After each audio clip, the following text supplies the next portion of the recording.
Então, boa tarde. Então, vamos continuar aí com a discussão que nós estamos fazendo. Esse preâmbulo, que é um pouquinho longo, né? A gente já está na terceira reunião, para esclarecer bem essa discussão da forma de tratar os distribuidores diferentes. Distribuidores de Dirac, distribuidores de Majorana, distribuidores de Dirac. A gente começou com os vários a gente acoplou, fez as massas, chegou ao distribuidor de Dirac, e depois do distribuidor de Dirac a gente introduziu a conjugação de carga e chegou aos distribuidores de Majorana. Então, como nós falamos, o que é relevante para nós, só recapitulando rapidamente, nós introduzimos a conjugação, a operação, quer dizer, a matriz de conjugação de dados no espaço estrutural, que tem as propriedades gerais de ser unitária, né? E em 4 dimensões, tem que ser antissimétrica. Em outras dimensões do espaço-tempo, essa propriedade de simetria, de antissimetria, pode mudar. Então, por exemplo, a gente tem que rever quando vai para 3, porque nem todos os espaços-tempo a gente pode definir o distribuidor de Majorana. Então, o distribuidor de Majorana, ele só pode ser definido, né, assim. Se a gente estiver falando, acho que eu não tinha falado isso aí, se a gente estiver falando de um espaço-tempo que tem uma dimensão de tempo, e vamos ter D menos umas dimensões espaciais, então isso aqui é a dimensão temporal, então tem um tempo, e aqui eu tenho D menos 1 dimensões espaciais. Então, se eu estiver falando de um espaço-tempo desse tipo de hipótese, 3, né? D é 4. O espaço de hipótese, uma dimensão temporal, 3 dimensões espaciais. Então, esse espaço-tempo aqui é D-dimensional, né? Um espaço-tempo D-dimensional, a gente só pode definir com essas características, uma dimensão temporal e as outras dimensões espaciais. Então, se a dimensão for 2, 3 ou 4, módulo 8, então, a se pode. Então, pode-se definir distribuidores de Majorana.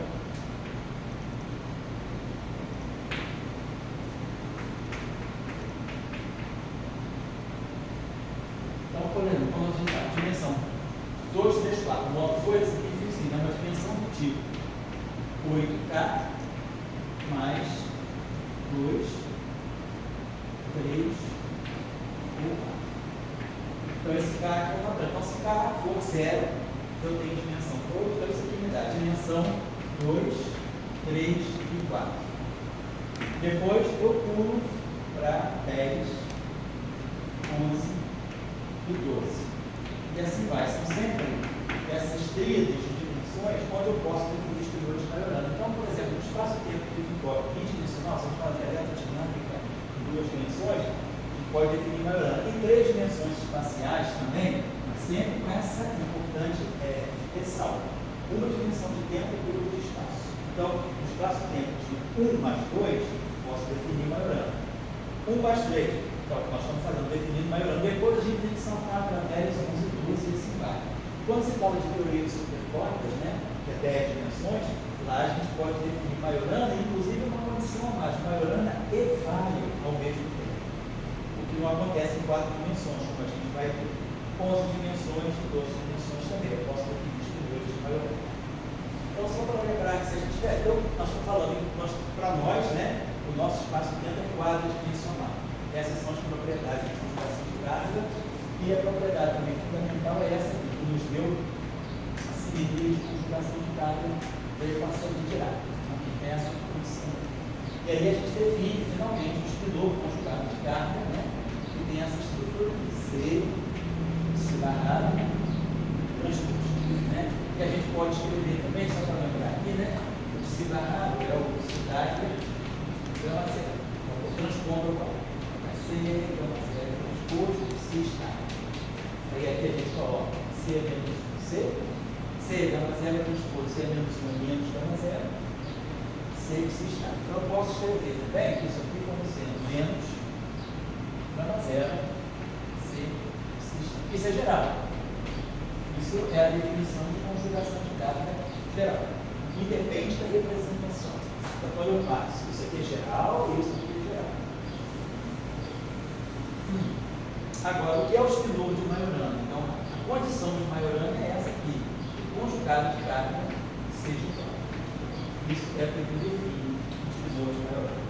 Ele tem propriedades interessantes, que nós vamos ver agora. Eu tinha falado com vocês, né, que o espinor de Majorana é o análogo do número real do espaço espinorial. Deixa eu apagar isso aqui, para a gente mostrar uma identidade simples, né, uma identidade trivial mesmo, né, que é a seguinte.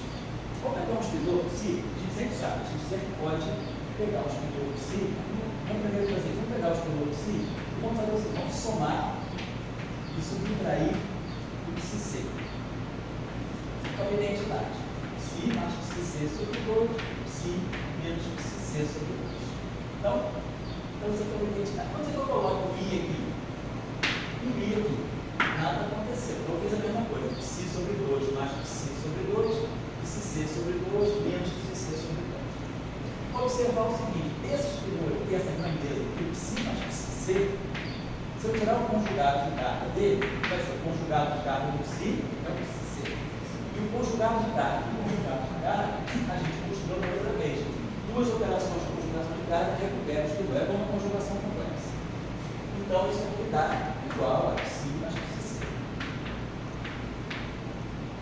Se eu pegar psi menos psi c e tirar o conjugado de carga, isso aqui me dá psi c menos psi, ou seja, ele dá menos e, ele dá menos psi menos psi c.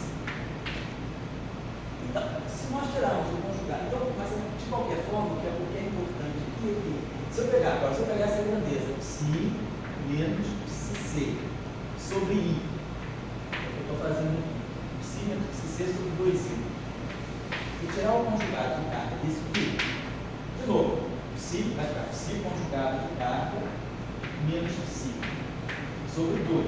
Só que a operação de conjugação de carga, ela tem uma complexificação. Então, o i vai menos i.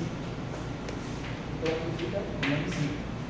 Então, eu recupero. Então, isso aqui vai ficar igual, como tem esse menos i aqui, eu multiplico por menos em cima e embaixo, então isso vai ficar psi menos psi c sobre 2i. Então, esse espinor aqui é Majorana, porque essa combinação aqui é Majorana, porque o conjugado de carga dela é ela mesma. E a mesma coisa acontece aqui, psi menos psi c sobre 2i, o conjugado de carga é igual a ele. Então, isso também é um espinor de Majorana. Então, eu tenho dois espinores de Majorana independentes. Então, o que a gente está mostrando é que todo espinor de Majorana, independentemente da representação, pode ser escrito como uma soma complexa, né, de dois espinores de Majorana. Eu posso pegar aqui o espinor psi1 mais i psi2. Então, psi1 é esse espinor aqui. E o psi2 é esse espinor. Então, eu posso escrever todo espinor genérico, qualquer espinor, não necessariamente não, espinor qualquer, girado, né? Eu posso escrever como a soma de dois Majoranas. Então, é como então, psi1 e psi2, ambos Majoranas. Então, o que a gente está concluindo com isso, né, é que a condição de conjugação de carga no espaço espinorial é semelhante à conjugação complexa dos números complexos. A gente tem um paralelo, né? Se aqui a gente fala dos números complexos, né? E aqui a gente fala do espaço espinorial, vamos chamar assim, do espaço espinorial, vamos chamar de espaço Então, o que é um número complexo aqui? Aqui é um espinor genérico, literário. Se eu tiro a conjugação complexa aqui eu tiro o conjugado de carga. E se eu escrevo um número complexo como a soma complexa, combinação complexa de dois números reais, aqui eu vou escrever o meu psi como sendo o psi1 mais i psi2, onde psi1 e psi2 Majorana. E vamos dizer, a condição de realidade, né, quando eu falo que número real é C igual a C estar, no espaço espinorial isso significa psi igual a psi c. Então, o espinor de Majorana faz o papel de ocupação e dois espinores de Majorana combinados formam o espinor medial. Certo? É só as perguntas. Eu lembro bem que você da construção da piedeza cinética, né? Beleza. Então, só queria chamar a atenção disso, eu não chamei a atenção desse aspecto da outra vez, né? E uma outra coisinha que eu queria chamar a atenção também é que nós vimos que o espinor de Dirac, ele contém 4 graus de liberdade. Aí quando a gente particularizou Vaio, 2 graus de liberdade, Majorana, 2 graus de liberdade. A pergunta que a gente se faz é, em 4 dimensões, né?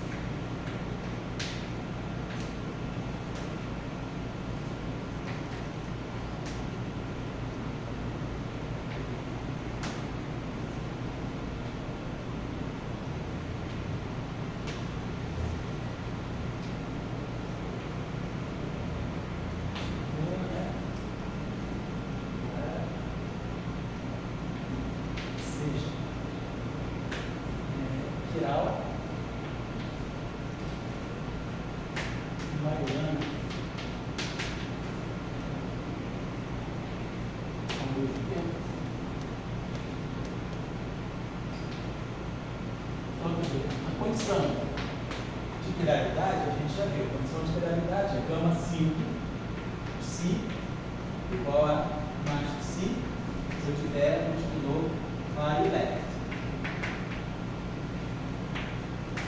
Se o alto vetor psi tiver alto valor negativo, menos 1, é Vaio right. Então esse aqui é o que garante, né, o espinor quiral. 4 dimensões. É alto estado, alto vetor na matriz de quiralidade, gama 5, com alto valor mais ou menos 1. Lembrando que a nossa matriz gama 5, né? Aqui, gama 0, gama 2. E a condição do Majorana é psi, C, igual a psi, é Majorana. Então vamos pensar o seguinte: será que se o espinor é quiral, vou botar assim, vamos pensar, gama 5. Vamos pegar o espinor quiral leve. Gama 5 psi igual a psi. Pegando o espinor quiral leve. Se nós tirarmos, né? Vamos pensar, tirar o conjugado de carga disso, vai ficar o seguinte: gama 5 psi C igual a psi C. Vou tirar a operação de conjugação de carga disso, né? Então, isso aqui vai me dar C gama 5 psi barrado transposto, né? Essa é a definição de conjugação de carga. Pega o espinor, tira o barrado dele e transporta. Então eu estou dizendo, meu espinor é quiral. Só não disse que ele é Majorana, estou dizendo que ele é quiral. Ele é quiral, não satisfaz a essa condição. Eu tiro o conjugado de carga dessa equação. Estou aplicando diretamente a nossa definição do que é o conjugado de carga. Vamos executar a operaçãozinha esquerda. Então, vou partir do pressuposto de um espinor quiral. Flex. Faz a mesma coisa para o lado. Então, eu vou colocar C, né? Então, vamos ter assim, gama 5, psi, barrado. Gama 5, o que é o barrado? É o carga, gama 0. E claro, tudo isso aqui no final transposto, né? Estou executando essas operações aqui. C, gama 5 barrado. Gama 5, psi, carga, gama 0, e depois o transposto. Então, tudo isso aqui tem que ser igual a psi. Só obedecendo a essa cadeia. Então, nós vamos ter o seguinte: C, gama 0, transposto. Aqui eu vou fazer C, então, psi d'água,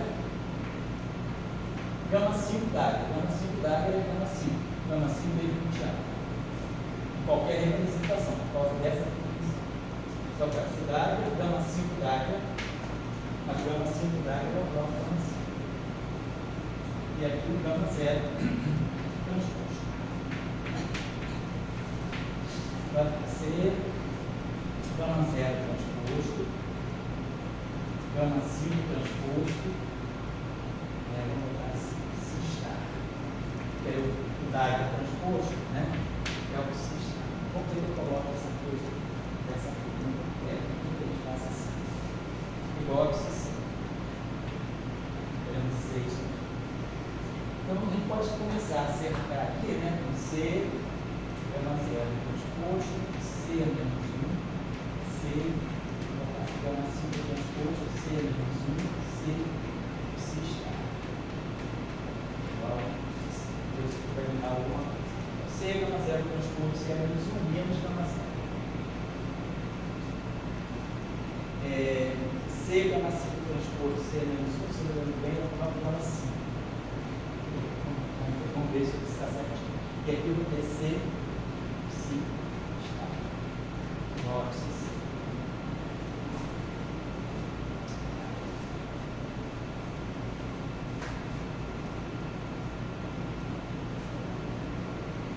Nossa, C. Então, isso aqui estaria mudando, eu posso. Deixa eu me lembrar que eu não sei se vocês têm anotado bem, mas essa operação C, gama 5 transposto. C é mais ou menos gama 5. A partir é rapidinho a gente ver isso aqui. Então, se eu transpuser, vou esquecer esse I, né? Não vai fazer nenhuma diferença agora. Eu vou ter C, então gama 5 transposto. É 3 transposto, 2 transposto, 1 transposto, 0 transposto e C menos 1. Aí eu posso colocar C menos 1, C menos 1. Depois você vai ficar menos gama 10, menos gama 2, menos gama 1, menos gama 0. Então, 3, 2, 1, 0. E aí? É igual a 0, 1, ganho esse momento. Boto 2, mantenho esse momento. Aí tenho 3, ganho esse momento. Então, C, gama 5 transposto. C menos 1 é o próprio gama 5. Então, só para lembrar disso aqui. C, gama 5 transposto. C menos 1 igual a gama 5. Só para lembrar disso. É o que nós usamos aqui. E aqui eu posso fazer essa troca. Eu posso escrever isso aqui como sendo gama 5. Gama 5 antes commuta com todo mundo, vai ficar gama 5, gama 0, C, psi está. Igual a psi C. Então, suplementando, agora eu tinha escrito aqui, psi C eu também posso escrever como sendo menos gama 0, C, psi está. Estão lembrados disso, né? Tinha essa definição, tinha essa consequência da definição de conjugação de carga, né? Quando a gente pega o C, que é C, se barrar no transposto, a gente acaba chegando imediatamente aqui, só que isso não é, menos gama 0, C, psi está. Então isso aqui é o próprio, isso aqui é menos, não, isso aqui é o próprio psi C, né? Isso? Isso aqui é menos psi C. Então, se o psi é maiorando, psi C é igual a psi. Então eu tenho gama 5 psi menos gama 5 psi igual a psi. Mas gama 5 psi é igual a gama 5 psi, é igual a psi. Então eu estou chegando ao. Quer dizer, isso aqui, então não estou lembrando. Isso aqui, essa operação, diz que isso aqui é menos psi C. Eu tenho menos gama 5 psi C igual a psi C. Essa cadeiazinha de operações me deu isso aqui. Mas eu parti disso aqui, gama 5 psi igual a mais psi. Então, se psi, então isso aqui eu estou fazendo tudo a partir de um verbo quiral, left. Se esse verbo quiral é maiorana, eu posso apagar o psi C aqui, posso apagar o psi C aqui. E aí eu chego psi igual a menos psi. Então, se psi é maiorana e quiral left, ou quiral right, então psi C igual a psi, então a gente vai chegar aqui a essa contradição. Vai chegar a essa contradição, não, chegar a esse conflito de sinais, e aí a gente tem que psi é identicamente nulo. Então, em 4 dimensões, ou a gente tem maiorando, ou a gente não vai. Em 10 dimensões, não. Se a gente fizer a mesma raciocínio assim, usando as propriedades da conjugação de carga em 10 dimensões, que lá é uma matriz simétrica, vai dar que você pode definir vai e maiorana ao mesmo tempo. Tá? Então, em 2 dimensões também. Então, em D igual a 2,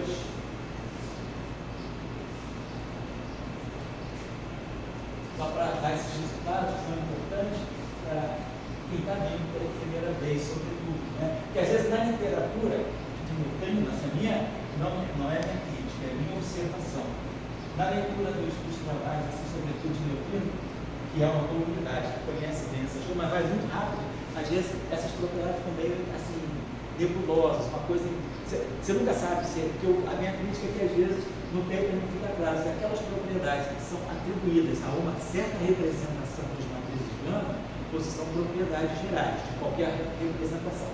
Tudo que nós fizemos aqui hoje não depende da representação. Se vai da representação de Girard, de Weiss, de Maurana, para não particularizar. Apesar de nós já conhecermos, né, as representações, Gama 5, por exemplo, na representação de Weiss é 1 menos 1, na representação de Girard é 0, 1, 0. Então a gente conhece as particularidades das representações, mas essas propriedades são gerais. Então, em quarto D, então, 1 mais 3D,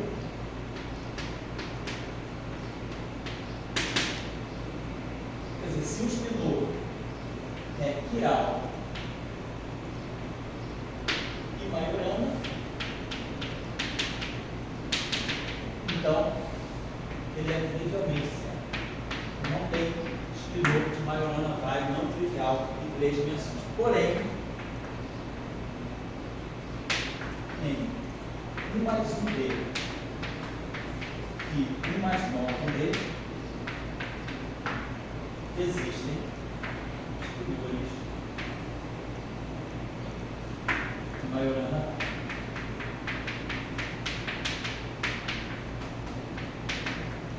E são justamente as dimensões importantes para a teoria de corda. A teoria de corda se dá em 10 dimensões, mas a worksheet, né, onde a corda se propaga, a corda descreve uma superfície bidimensional. Então, a gente, quando faz supercordas em 10 dimensões, a gente tem também acesso, né, a uma física bidimensional, que é a superfície de um universo. Uma partícula descreve uma linha de universo, mas no objeto estendido, à medida que ele vai se propagando, né, ele vai definindo uma superfície de universo. Então, por isso, 1 mais 1D é importante na teoria de cordas e 1 mais 9D também.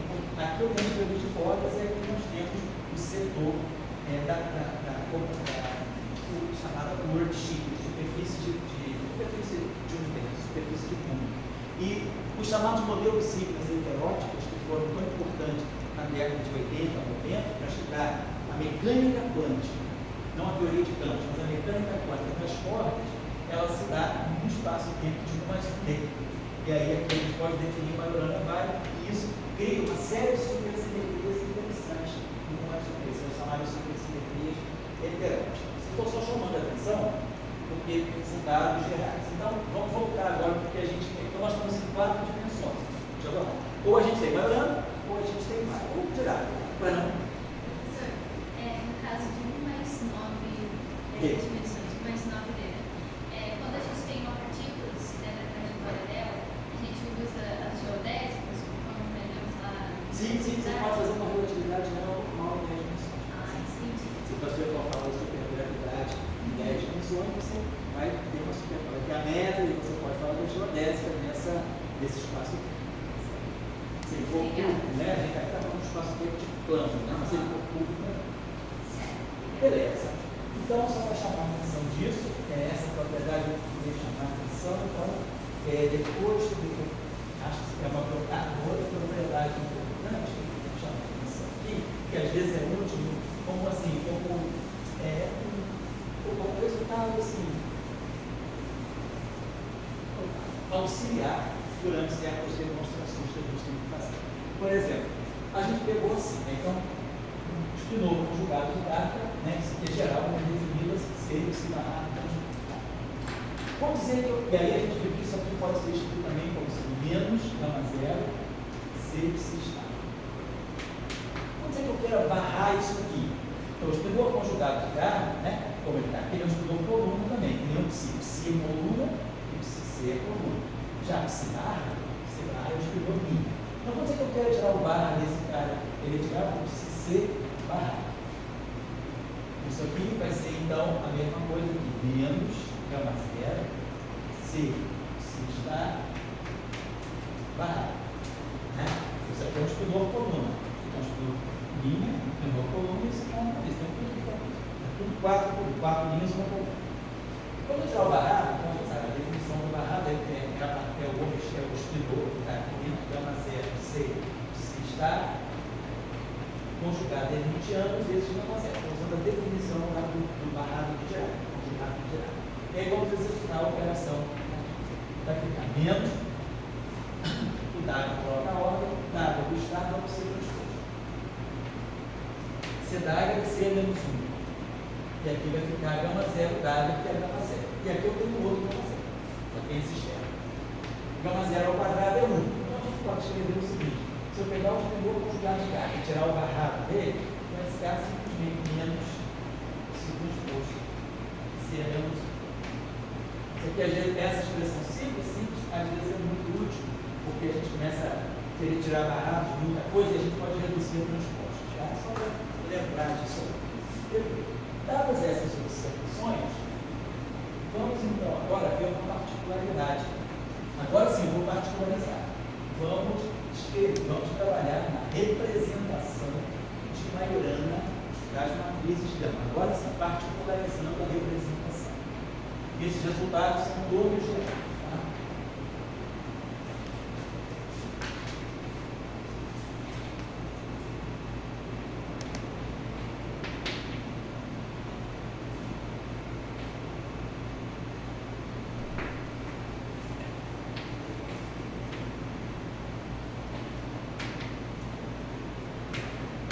Vamos pegar a representação de Majorana.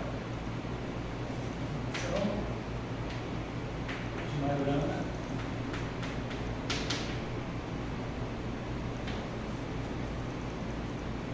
das matrizes de Gama.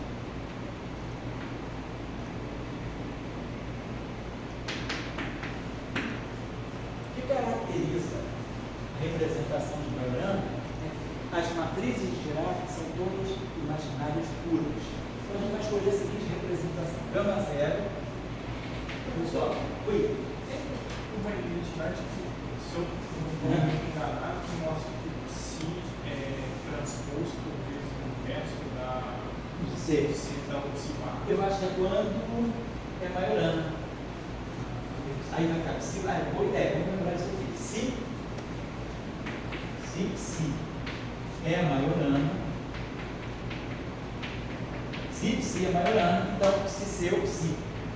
Então, se barrado fica sendo menos que se transposto. Se é menos. Isso está lembrado, né?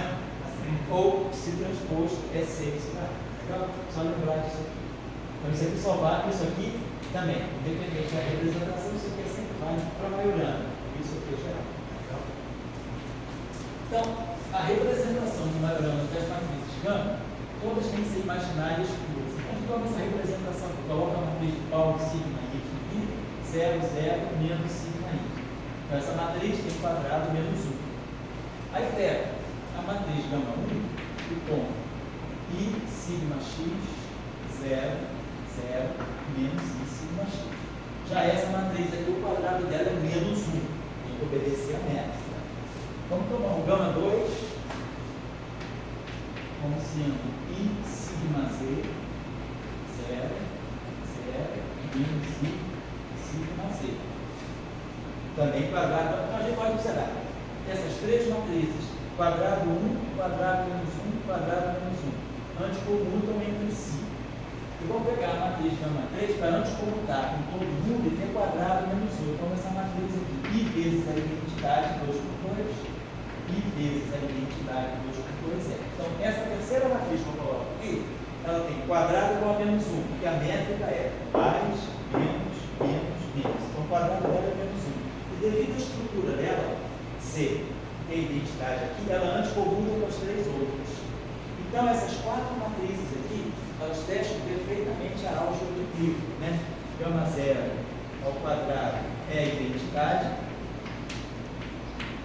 Gama I ao quadrado é menos a identidade, 4 por 4. Gama 0, Gama I é menos Gama I, Gama 0. E as espaciais, Gama I, Gama J é menos Gama J, Gama I, quando I for diferente do J. Então, isso dá para nós, né, assim, a garantia de que nós estamos realmente trabalhando com uma representação válida das matrizes Gama. Então, agora vamos ver quem é a matriz de computação de carga nessa representação. Então, vamos olhar agora a matriz C na representação de Majorana.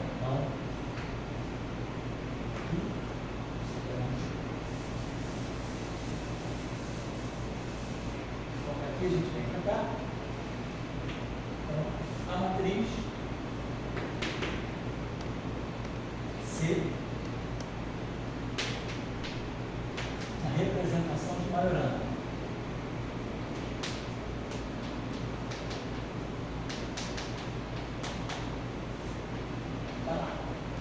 Então, quais são as características da matriz C? C, gama mi transposto, C é menos 1, igual a menos gama mi. Então, na representação de Majorana, a matriz gama 0 é antissimétrica. Por quê? Porque a matriz sigma y é antissimétrica. Então, ela é gama 0 é antissimétrica. Então, aqui vai ter um sinal menos no gama 0 transposto menos gama 0. E aí eu botei que C gama 0 é igual a gama 0 C. Se eu fizer agora observando as três matrizes espaciais, todas elas são simétricas. Então, gama I transposto é o próprio gama I. Então, eu vou ter a matriz C, ela vai ter que anticomutar com as matrizes espaciais. Então, se eu quero uma matriz que comute com gama 0 e anticomute com as espaciais, vou pegar a matriz C tipo gama 0, talvez no fator de fase aqui. E aí vai ficar gama 0 anticomuta com gama 0, sim. Gama 0 anticomuta com as espaciais, sim.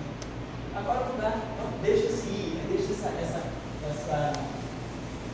constante que vai estar na frente, pode ser uma fase exponencial ou de critério, né? Vamos fixar isso aí. Vamos olhar agora o espinor de Majorana. Nós vimos que o espinor de Majorana, né? Então, isso aqui é geral. Então, estou sempre chamando a atenção disso para não dar problema no entendimento da gente. Se C é igual a menos gama 0, C precisa estar. Isso é geral. Agora vamos para a representação de Majorana. Então isso é geral. Agora, também geral, se o espinor, se C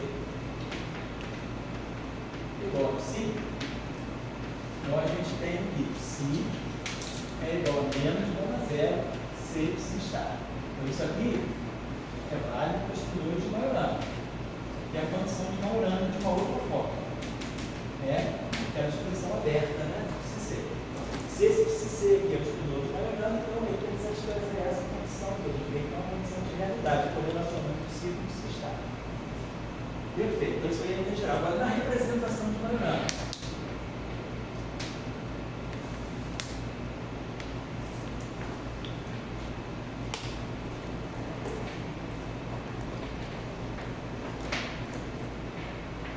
Na representação de Majorana.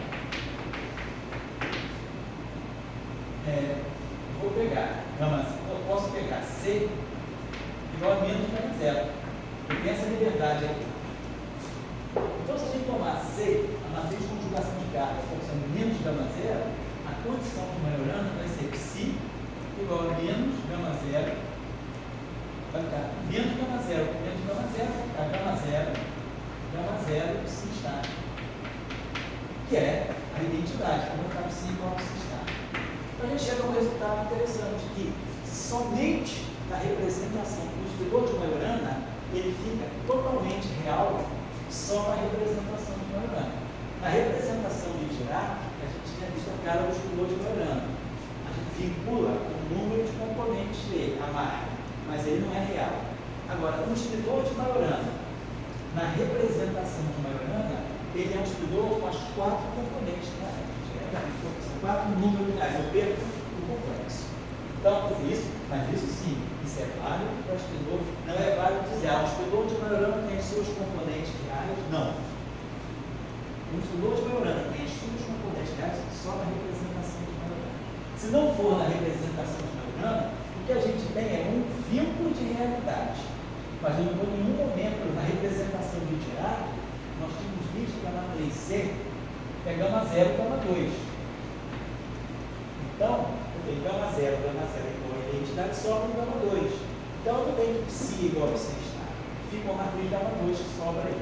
tem uma condição de realidade, mas o espinor não é real. Agora aqui não. Na representação de Majorana, a gente pode escrever isso aqui. A gente pode dizer que espinores de Majorana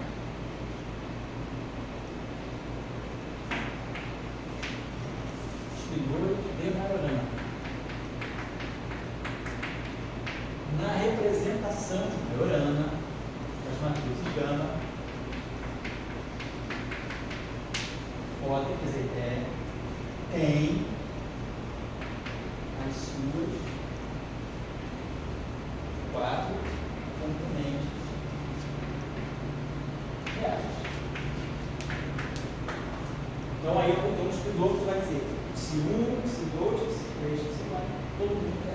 Então isso, estou chamando a atenção, porque quando se fala de neutrino massivo, neutrino de Majorana, né? A gente fala, mas o neutrino de Majorana é totalmente real? Não necessariamente, vai depender da representação. Se eu estiver trabalhando com neutrino de Majorana, com ferro de Majorana, na representação das matrizes gama de Dirac, o espinor não é real.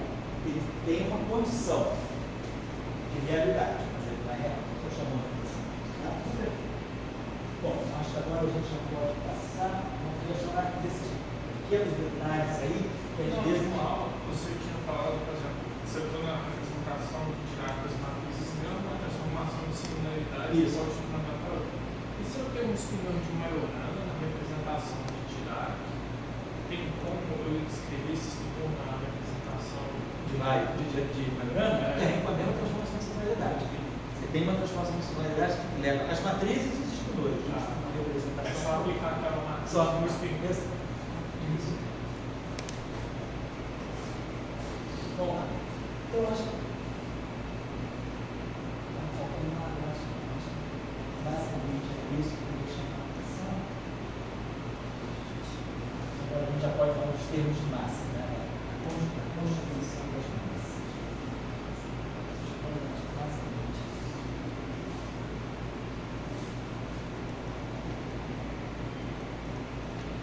Então vamos lembrar só o seguinte, né? Primeiro, todo espinor pode sempre ser decomposto, né?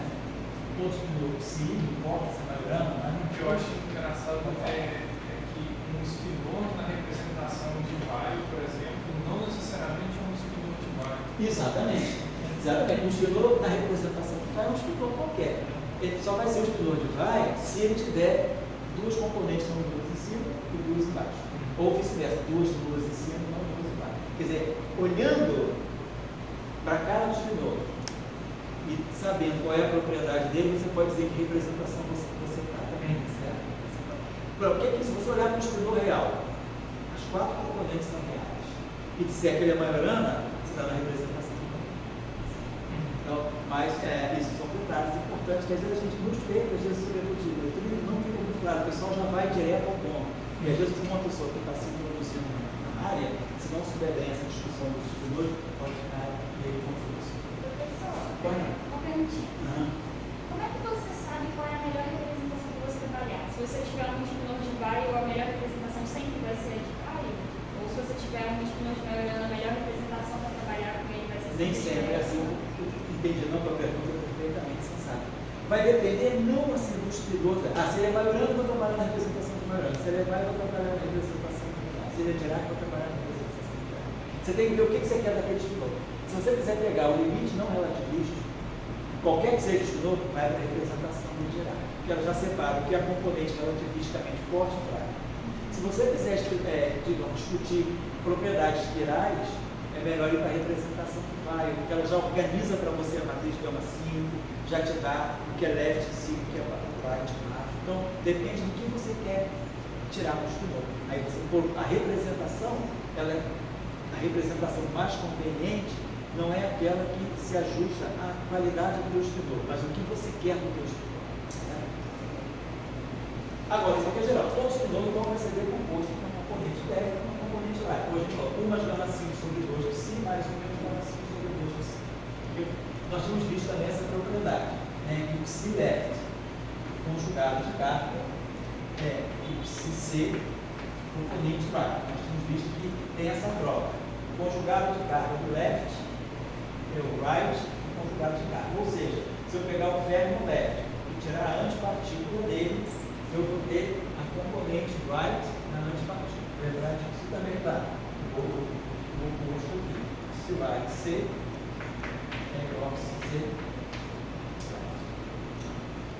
Por que isso é importante? Vamos olhar a massa. Né? Quando a gente fala dos fenômenos de tirar, então, se eu pegar essa componente, vamos pegar essa combinação psi barrado psi, e vamos fazer a nossa decomposição. Eu vou ter que escrever psi como psi left mais psi barrado. Psi barrado, psi left barrado mais psi right barrado, que multiplica psi left mais psi right. Então aqui eu vou ter 4 termos, né? Vou ter psi left, componente left e componente left. Componente left e componente right. Componente right, componente left e right com right.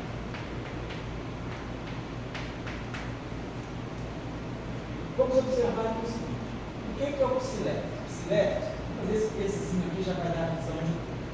Psi left é 1 mais gama 5 sobre 2 psi.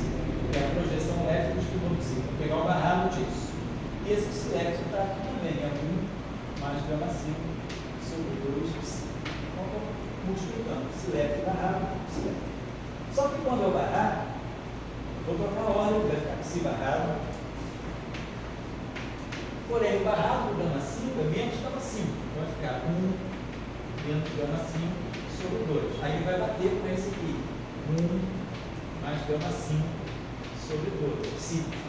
Agora, esse operador cancela esse.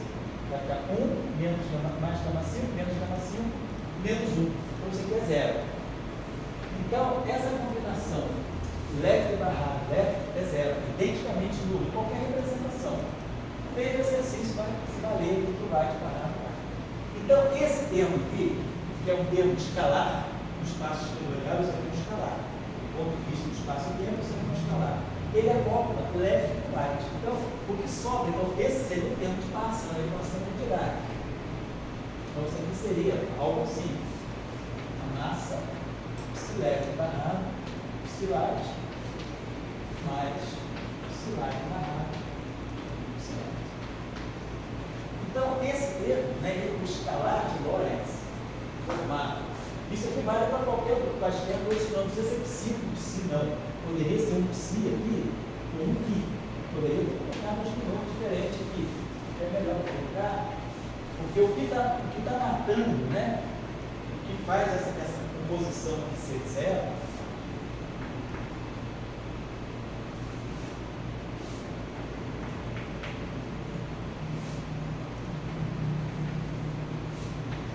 Se eu tiver dois espinhões quaisquer formando esse escalar aqui, o que está matando é a realidade. Então, independente se é psi ou pi, que vai matar 1 menos gama 5, vai matar 1 menos gama 5, que vai acontecer aqui e aqui. Aqui não.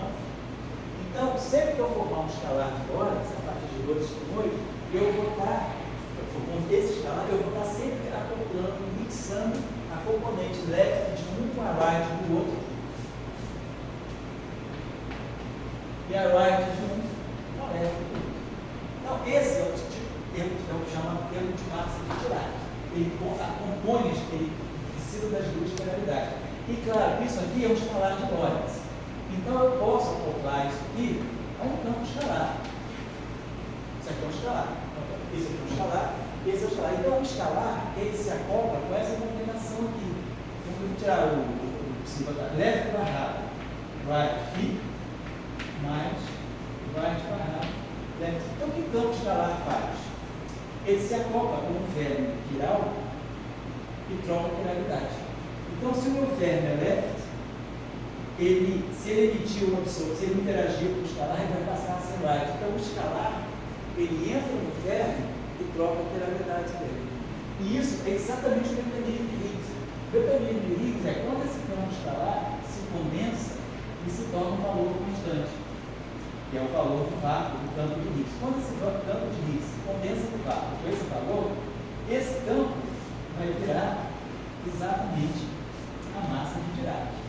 Então, o valor de por exemplo, uma constante de acoplamento de um tal, a massa do verme vai ser a constante de acoplamento de um tal vezes o valor esperado do vácuo do campo de Higgs, a escala da quebra. Então, a escala da quebra, quer dizer, os vermes vão gerar massas, né? Com a escala da quebra e, claro, a constante de acoplamento de um tal.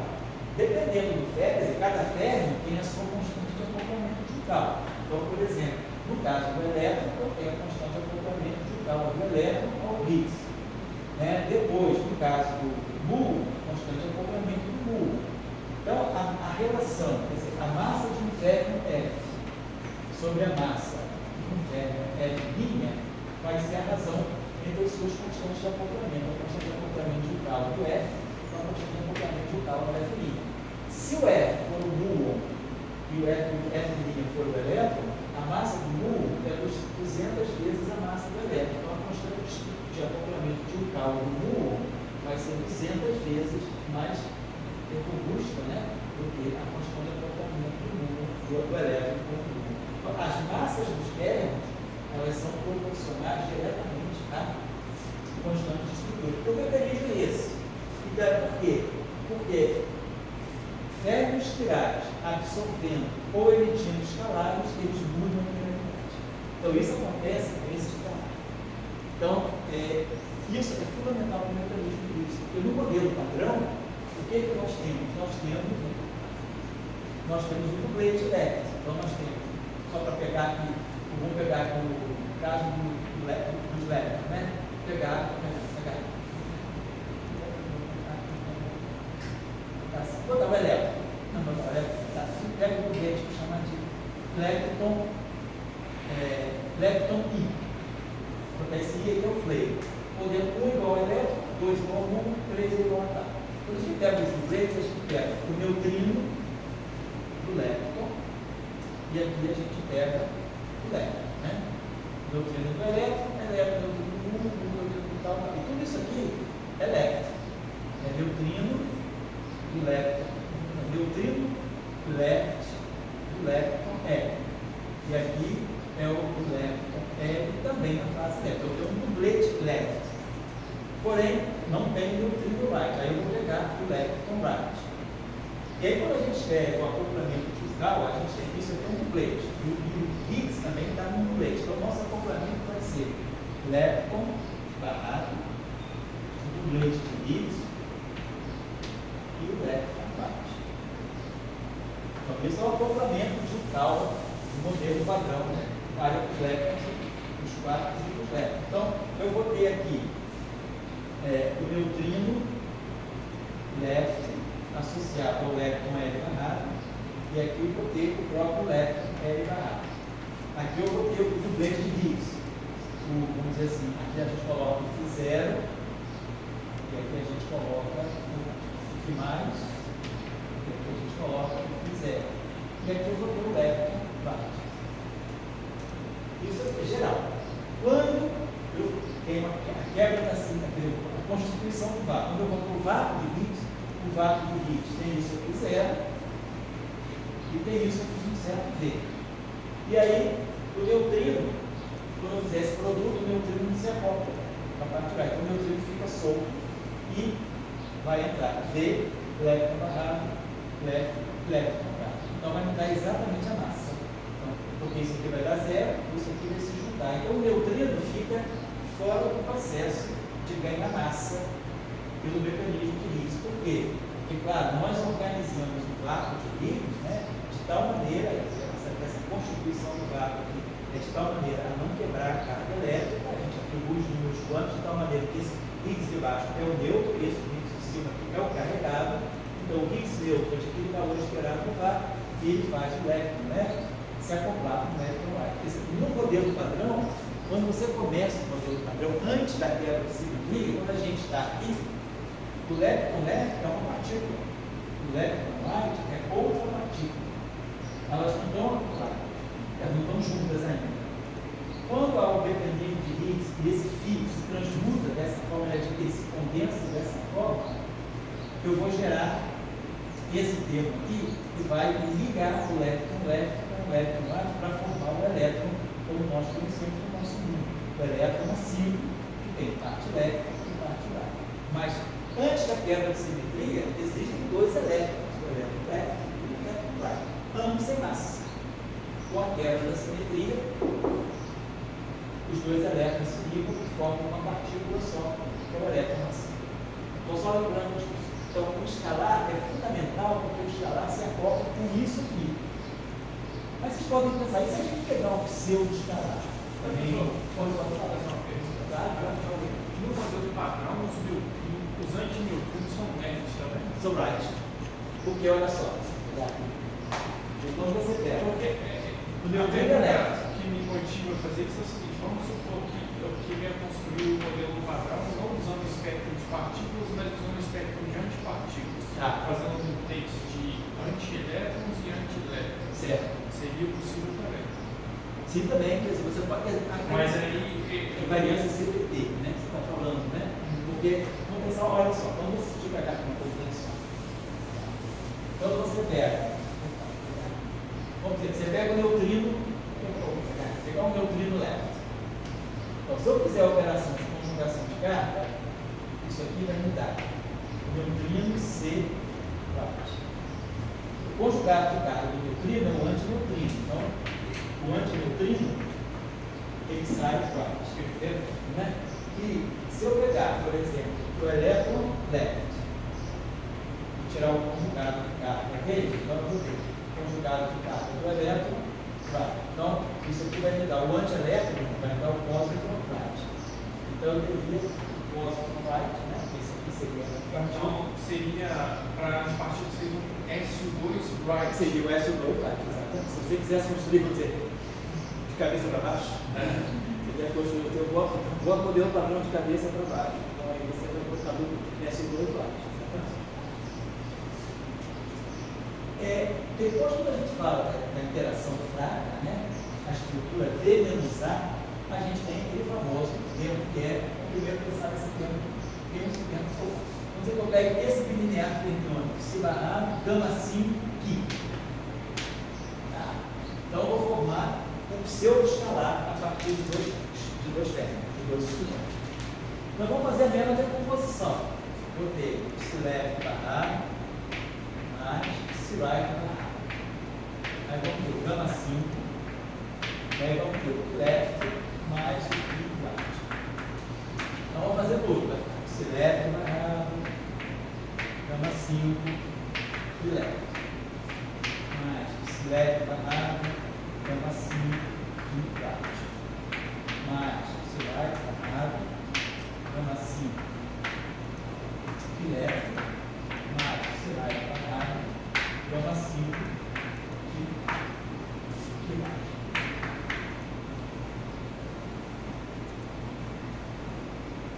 Então, vamos lembrar. Toda vez que o gama 5 bate em cima de uma coisa left, tudo que é left é alto valor de gama 5, alto vetor de gama 5, alto valor mais 1. Então, você for repetir. Gama 5 que left é o que left.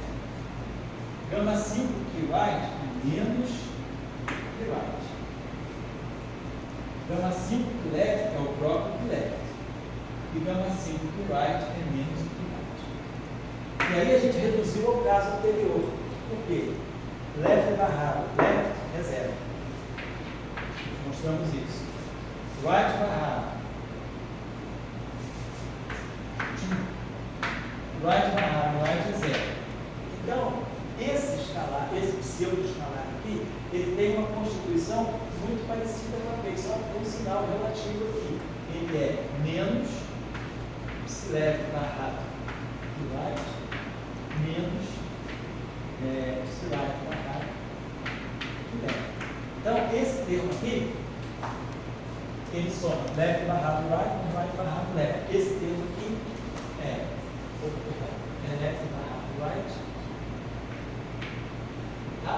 Então, ele acaba sendo quase que um termo escalar também, né? Mas, é claro, isso aqui é um pseudo-escalar. Ele vai se acoplar, se a gente quiser manter a paridade, ele vai ter que se acoplar com um pseudo-escalar. Então, essa interação aqui, se eu tiver uma interação desse tipo, né?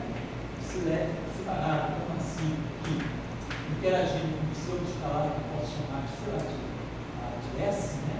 Esse campo pseudo-escalar é esse aqui.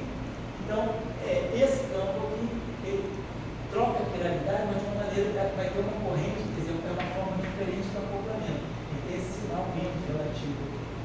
Na verdade, né, isso aqui é um número puramente imaginário. Para esse acoplamento aqui serial, eu preciso colocar um I aqui.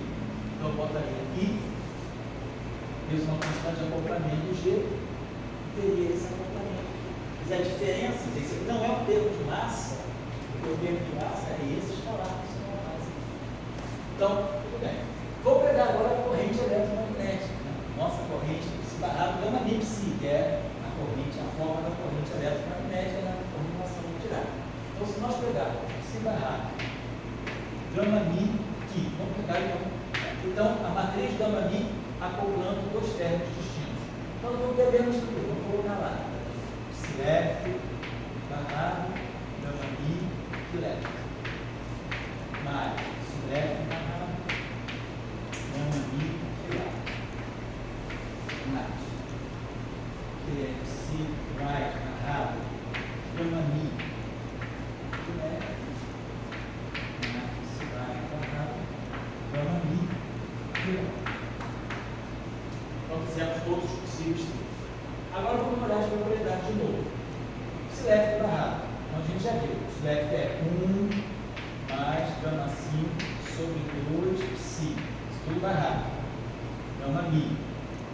E o elétrico é 1 mais gama-5 sobre 2 ki. Eu peguei agora as projeções quiradas. Quando eu barrar isso aqui vai ficar psi barrado 1 menos gama-5 sobre 2, porque o barrado do gama-5 é menos gama-5. Aqui fica gama-mi.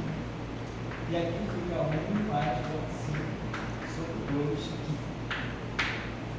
Só que quando esse gama, antes não tinha esse gama-mi aqui. E aí esse operador aniquilava esse, zerava esse. Mas agora eu tenho o gama-mi. Então se eu passar esse cara para cá, como o gama-mi antes commuta com o gama-5, o que vai chegar aqui é um gama-5 um sinal mais. Então nós vamos ver, esse projetor aqui vai aparecer ao quadrado quando ele passar pelo gama-mi. E aí, claro, como ele é um projetor, o quadrado dele é igual a ele. Então esse termo é zero. Se eu fizer o mesmo exercício aqui, eu vou produzir, quando eu pegar o left aqui e ele bater aqui no ar, quando eu passar, então vai acontecer isso. Quando eu pegar esse left para cá, ele vai ficar 1 menos gama-5. Quando ele passar pelo gama-mi, ele vai chegar aqui 1 mais gama-5. Mas o projetor que está aqui é 1 menos gama-5. Então, esse termo aqui é identicamente nulo por argumentação de quiralidade. E esse termo também. Ou seja, a matriz gama-mi, ela não mistura as quiralidades. Ela pega o left de um com o left do outro e acopla o right de um com o right do outro. Então, agora, essa interação é uma interação vetorial. Então, eu posso colocar no campo a mi, que é no fundo dele. É a corrente eletromagnética interagindo com o campo magnético. E se for no caso não abeliano, no caso de Newton, aqui a gente tem aquela matriz, a gente pode colocar a matriz de A, e aqui a gente tem o nulo, no caso da PCD. Mas o que é importante aqui? Mesmo tirando o caso não abeliano, no caso abeliano, no caso de Marx, a gente vê é que a interação de gauge, ela preserva a quiralidade. Então, se um ferro leve emite ou absorve um fóton, ele vai interagir com o outro leve. Se essa corrente é o mesmo, né? Se for o mesmo campo, vou botar aqui psi barrado psi, então aqui vai ficar psi leve também.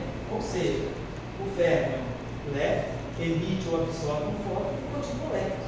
Então, a interação de gauge, ela preserva a quiralidade. A interação escalar, não. Como a gente viu no caso de Gauss, né? A gente tem psi leve barrado, psi light e o escalar. No caso do gauge, não, a gente tem left barrado, gama-mi, left a mi. Então, só para lembrar então, que esse fato é importante, né? Então, justamente nas teorias de gauge, né, o fato que para poder fazer unificação, esse tal simples é muito importante, porque a gente quer construir uma teoria em que os bósons, que as partículas mediadoras sejam bósons vetoriais. Então, eu vou querer fazer uma teoria com vetores, né? Para simular o fóton, por exemplo. E aí, então, os férmions, né? Quando eles interagem, eles mantêm a quiralidade.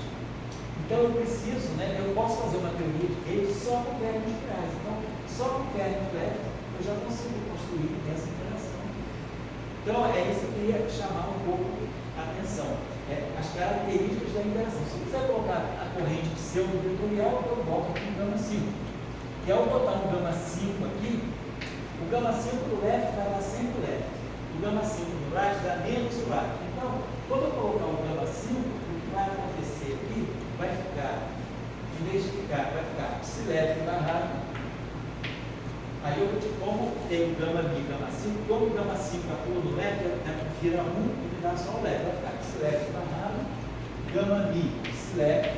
Mas quando eu colocar no right, o gama 5 vai bater no right, vai produzir menos, vai ficar menos esse right barrado, menos mi, esse right. Então, diferentemente, quer dizer, a corrente que se acopla ao campo de gate vetorial, pós-vetorial, ela tem left barrado, left mais right barrado right.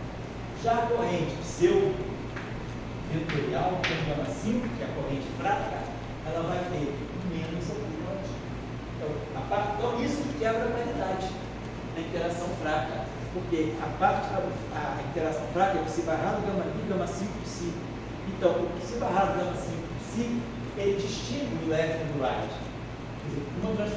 A transformação de paridade do left é o right. Então, quando eu faço a transformação de paridade, eu vou para cá com uma constante de acoplamento do sinal trocado. Então, é por isso que essa interação ela viola a paridade, porque ela faz o setor left interagir com o rosa vetorial com um sinal de constante de acoplamento, e o setor right vai interagir com outro sinal de constante de acoplamento. Então, esse sinal relativo. Essa aqui é um ponto que eu queria chamar a atenção, porque isso aí na hora da interação fraca é muito importante, né? Deixa eu só apagar um pouquinho. Deixa eu ver só mais uma outra coisa que eu queria chamar a atenção.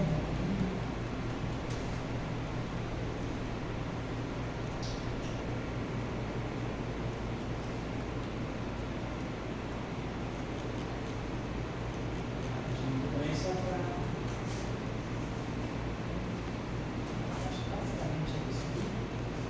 então, voltando aqui então, as massas. Então, a massa Dirac versus massa de Maillard.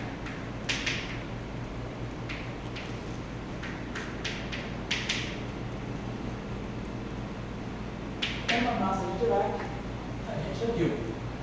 Então, vamos lembrar. O ferro left está na representação meio zero do grupo de Lorentz. E o ferro right está na representação zero meio, mas que é equivalente à representação meio zero complexo funcional. Lembrar disso? Então, quando eu pego a massa de Dirac, estou pegando o psi left barrado e acoplando com o psi right, mais psi right barrado. Que é o nosso tipo de diário. E aí a gente vê que a coisa realmente dá um variante Lorentz, porque o psi left é na representação meio zero. Mas aqui eu tenho um barrado. Então eu estou pegando um conjugado complexo, que está aqui dentro. Então isso aqui é 0,5 vezes 0,5. Então, quer dizer, o barrado me coloca o left na representação 0,5. 0,5. Então, 0,5 com 0,5, 0 com 0 dá 0, e meio com meio dá 0,1. Então, eu consigo tirar o meu escalar do escalar contido aqui dentro. Ao passo que, se eu fizer psi left barrado vezes psi left, o que acontece com a corrente gama mi, com o gama mi aqui, o que eu tenho? Left barrado. Left é meio zero. Left barrado é 0,5. Porém, o left é 0,5, é meio zero. Só ver a coisa agora não pela quiralidade, mas pela representação do grupo de Lorentz. O left é 0,5, mas o left barrado tem um estar. Então é 0,5 estar. É meio zero, perdão. É meio zero estar, que é 0,5. Então, 0,5 ou meio zero dá meio. E essa representação aqui é vetorial. Então, esse objeto aqui, quando eu combino left barrado com left, isso me dá um vetor do espaço do composto, não me dá um escalar. Apesar de ter esse barrado aqui, então, por isso que eu tenho o gama mi aqui. Então, a interação de gate, né? E aí, claro, se eu pegar um quadro vetor e contrair com um quadro vetor, eu tenho um escalar. Então, o termo de massa de Dirac, ele, quer dizer, olhando do ponto de vista da quiralidade, ele é assim, mas se justifica isso também do ponto de vista das representações do grupo de horas, porque pegar o left barrado com o right é combinar essas duas representações aqui, é pegar a representação 0,5 com a 0,5. E isso aqui, daqui dentro eu posso tirar um tensor, isso aqui é uma representação tensorial, e isso aqui é uma representação escalar. Então eu consigo extrair um escalar daqui, por isso que é o termo de massa. Não, escalar, massa escalar, né? Agora, vou ficar com outra coisa. Agora vamos olhar, então, a massa de Dirac é isso. A massa de Dirac, ela vai precisar sempre acoplar com a massa de Dirac. Ela vai sempre acoplar um left com um right. Ela vai precisar acoplar disso, porque o left barrado é 0,5 e o right também é 0,5. Então 0,5 com 0,5 eu tenho a chance de tirar um escalar. Agora, se o ferro for Majorana, tá, a massa de Majorana,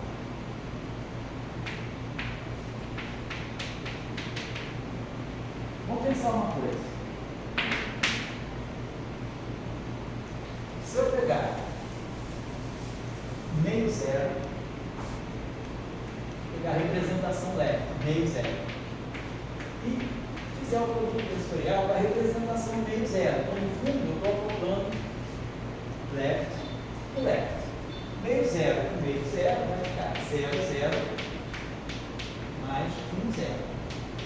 Então eu tenho como extrair um escalar quando eu mixo dois lefts. Eu posso mixar o left com o right, no caso de tirar um escalar. Agora, se eu quiser mixar dois lefts, vamos olhar agora o ferro de Majorana. Se nós pegarmos o ferro de Majorana, nós já vimos, né, que eu posso decompor. Então, pegar o ferro de Majorana, todo ferro vai ser left, uma parte left e uma parte right. Se não for virar, se ele for virar, eu tenho só uma parte, mas se ele não for virar, eu tenho as duas partes. E aí nós já vimos que, no caso de Majorana, essa relação é geral. Se left conjugado de carga é se ser right. Se o férmio for Majorana, se ser sim. Isso para Majorana. E aí, a parte right do férmio de Majorana nada mais é do que conjugado de carga na parte left. Então eu tenho se left mais se left conjugado de carga.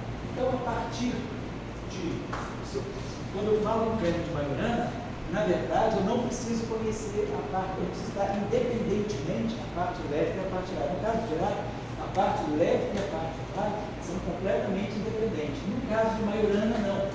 A parte right nada mais é do que o conjugado de carga da parte left.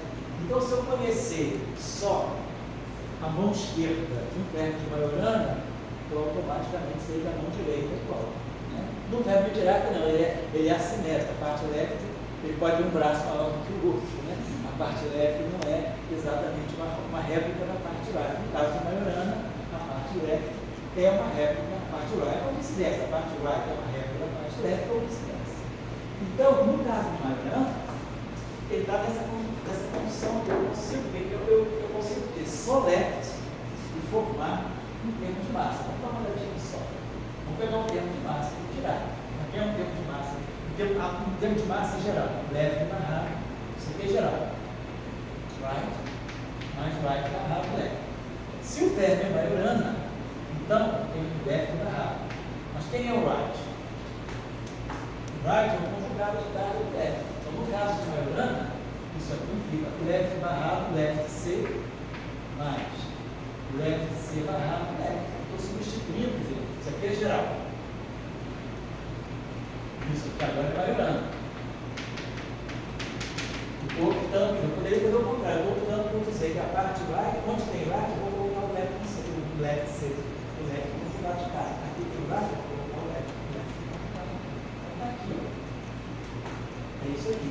Para ferro de Majorana. Então, eu consigo, quer dizer, se a gente olhar então, se eu tiver só componente left, eu consigo formar um termo de massa de Majorana. Então, o termo de massa de Majorana, ele tem essa. Agora, o que é interessante dele, né, é o seguinte: aqui, por exemplo, né, eu tenho o left barrado e o right. Então, esse aqui é um conjugado conjugado complexo. Aqui não. Então, se eu tiver transformações de fase, elas aqui se cancelam. Mas aqui não, porque esse leve tem um conjugado complexo aqui. Mas o conjugado de carga também tem um conjugado complexo. Então, esse termo aqui, ele já não é mais invariante de Gauge. O problema da massa de Majorana é você depois ter que, você vai precisar, tá? Ele vai ficar invariante de Gauge se você colocar aqui, por exemplo, um campo que tenha uma fase que absorva essas duas fases. Tá? Isso que eu vou falar na próxima aula. Que é o termo de massa, que é quando a gente vai gerar massa para o termo de Majorana, né? Então, o mecanismo tipo de Gauge. Qual é o tipo de escalar que eu tenho que colocar para fazer invariância de Gauge retornar? Mas por enquanto eu quero chamar a atenção para esse fato aqui. Então, se eu pegar, vamos dizer o seguinte, vou pegar um termo que a gente explicou, o Lagrangiano tipo de Dirac geral. É um Lagrangiano assim, livre, para ferro livre. Então, eu vou ter psi barrado e gama mi de psi. E vamos pegar o termo de massa, menos m psi barrado psi. Então, então aqui a gente já sabe, eu vou ter leve barrado, leve. Então, gama mi, ele vai sempre manter a polaridade. Leve barrado, leve, right barrado, right. Aqui não. Aqui vai ficar left, right, left. Né? Mas, se esse termo aqui, se esse cara aqui for um ferro de Majorana, então essa expressão aqui, ela vai ficar psi left barrado e gama mi de psi left mais psi right barrado e gama mi de psi left. Por quê? Porque a matriz gama mi, ela sempre conecta a mesma polaridade. Se eu colocasse aqui left barrado right, a gente viu que isso aqui dá identicamente zero. Left barrado right com gama mi no meio. Porque tem aqui um problema de troca de sinal quando passa barrado.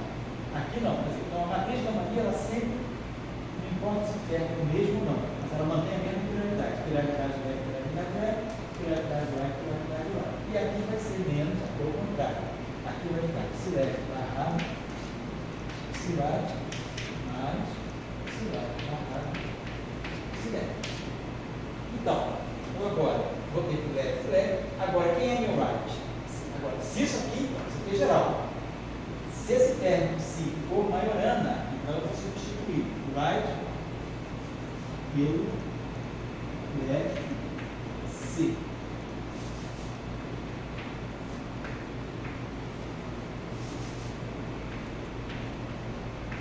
Vamos lá.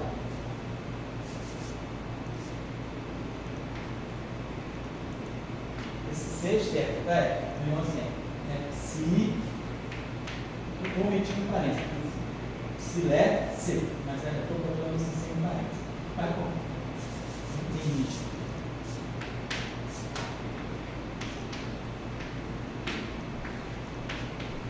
Então a gente vê que a gente consegue escrever um Lagrangiano só com left. Quer dizer, o lado está embutido aí, só que está disfarçado de left conjugado de carga. Então, na verdade, esse termo aqui, né? Na verdade, esse mecanismo aqui, ele está com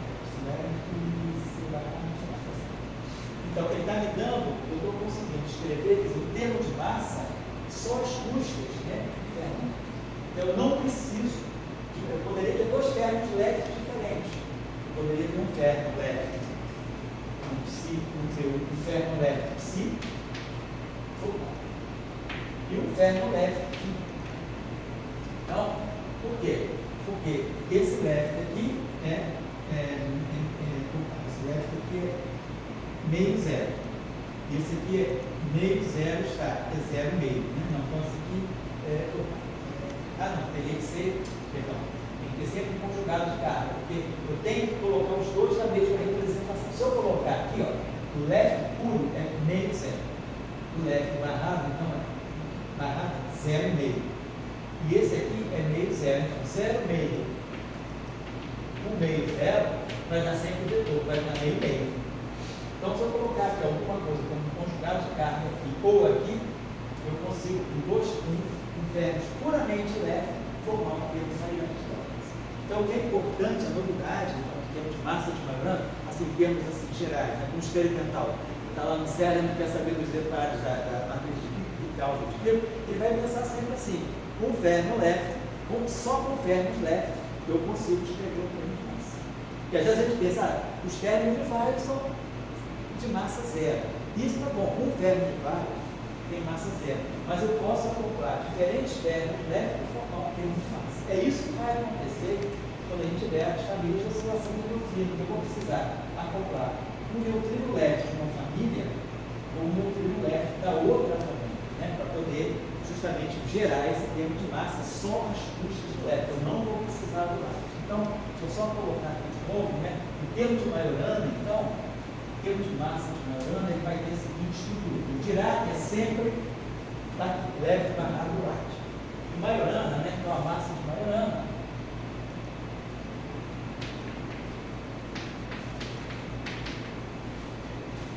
colocar assim, a massa de Majorana é outra estrutura, né? Eu teria um left barrado right. Só que no caso de Majorana, o right é o left C. Então, o termo de massa de Majorana, ele vai ter sempre igual o seguinte, ele vai pegar um left barrado com um left C. Não precisa ser o mesmo, poderia ser então assim, um C left barrado com um key left C. Essa é a estrutura. Claro, também uma coisa vai valer, também se eu pegar um outro ferro, sei lá, um C right barrado com um certa right C. Então, isso é massa de Majorana. Olhando para o grupo de lotes, não tem erro. Left, meio zero. Left barrado, zero meio. Left, meio zero. Conjugado de carga tem uma conjugação complexa, então é zero meio também. Então, a operação barrado e a operação C, elas me tiram da zero meio e passam para meio zero, ou vice-versa. E aí, zero meio vai ficar 0, 0, mais 0, 1. Então, eu tenho um escalar aqui. Então, a formação do termo de Majorana, termo de massa de Majorana, ele é formado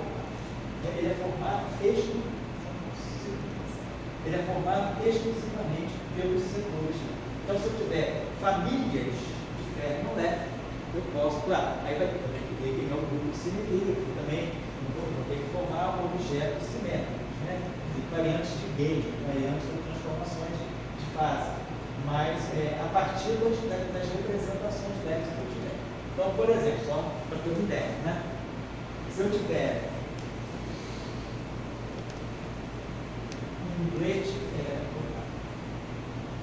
no caso do modelo padrão, né, a gente quer manter o neutrino sem massa, então tudo é escolhido, né? O neutrino é colocado no duplete com um elétron, mas vamos pensar se tivesse, por exemplo, pensar no modelo se eu tivesse um ferro left, um duplete left, vamos pegar um duplete left, um ferro left aqui e um ferro left e um left, tem um duplete left. No caso, o modelo padrão seria o neutrino e o elétron, dois ferros. Tá? E se eu tiver esse duplete, se nós pegarmos, então pensar uma simetria tipo S2, né? E se nós pegarmos aqui, talvez pegar um outro duplete,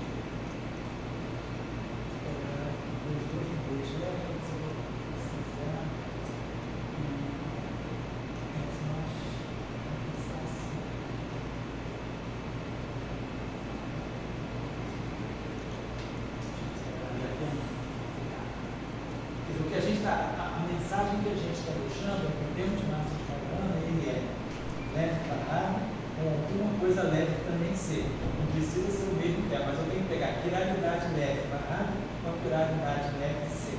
Isso é a estrutura do termo de massa de Majorana, né? Então, se eu pegar, por exemplo, esse cara aqui, tá? Já é um duplete. Eu queria chamar a atenção, vamos voltar, só acho que não precisa nem fazer isso. Posso fazer de uma forma mais? Vamos pensar assim. Para observar bem a simetria. Mas já que tem alguma coisa que é left, alguma coisa que é left C. Então, vamos dizer o seguinte, que esse cara aqui tem uma carga, quando eu quiser, esse cara aqui tem vamos dizer, se eu fizer uma transformação gauge, uma transformação select linha, a minha transformação de fase vai ser essa. A minha transformação exponencial de I, aqui, vamos dizer, o parâmetro da transformação select. E o que left, linha exponencial de I alfa. Quando eu barrar esse cara aqui, isso aqui vai me dar um E elevado ao μ inicial. Quando eu tirar o conjugado de carga desse cara aqui, vou tirar o conjugado de carga. Isso significa tirar o conjugado de carga dessa transformação. O conjugado de carga, ele tem uma conjugação complexa dentro dele. Ele se barrado, né? Então ele vai trocar o sinal aqui. Então, as duas fases não vão se cancelar. Se aqui não fosse assim, as duas fases até se cancelariam. Mas aqui, quando eu esse conjugado de carga, as duas fases se somam. Então eu só vou conseguir formar um invariante se eu colocar, por exemplo, aqui um campo φ que tem essa transformação. Aí, se ele tiver essa transformação, ou seja, ele tiver uma carga 2, então a carga desses caras aqui é 1. É como se eu tivesse colocado uma carga aqui, ou seja, vamos imaginar o seguinte: esse campo eu posso colocar carga diferente. Vou colocar a transformação de gauge desse cara vai ser psilinha, exponencial, de I, carga Q, alfa, psi. E o campo aqui, aqui é a carga Q do psi. E aí o campo aqui vai ter a carga dele sobre essa transformação. Carga Q, o campo aqui, alfa, psi. Quando eu colocar as transformações de fase aqui, então elas vão se somar. Eu vou ter exponencial de menos I, carga Q do psi, mais a carga Q do I, alfa. Vai ser o fator de fase que vai aparecer quando eu fizer a transformação de gauge. Então, esse escalar aqui, ele tem que absorver essa transformação de gauge. Então, esse escalar, ele tem que ter carregado com uma carga que é a soma das duas cargas. Seria o exponencial de I, Q psi, carga psi mais a carga do I, alfa, tudo isso. Então, na transformação, quer dizer, na formulação de massa de Majorana, a gente já tem, dizer, a massa em si não é invariante gauge. Eu preciso colocar um campo escalar que seja carregado de tal maneira a manter invariância de gauge. Então, nem sempre, então, a escolha desse escalar não é tão simples. Nós vamos fazer um modelo na próxima aula, um modelo que foi estudado em 1981, de Eumini e Morcadelli, né? Era uma dupla, a Graciela Gelmini, argentina, ela fez uma escola que tinha antes da CICA. A Graciela Gelmini e o Marco Morcadelli, que era de Pádua, escreveram um trabalho muito interessante, onde eles introduzem a ideia do macho. Eles introduzem, então, eles começam a fazer simetria SO2 leve, vezes com simetria SO2 vários.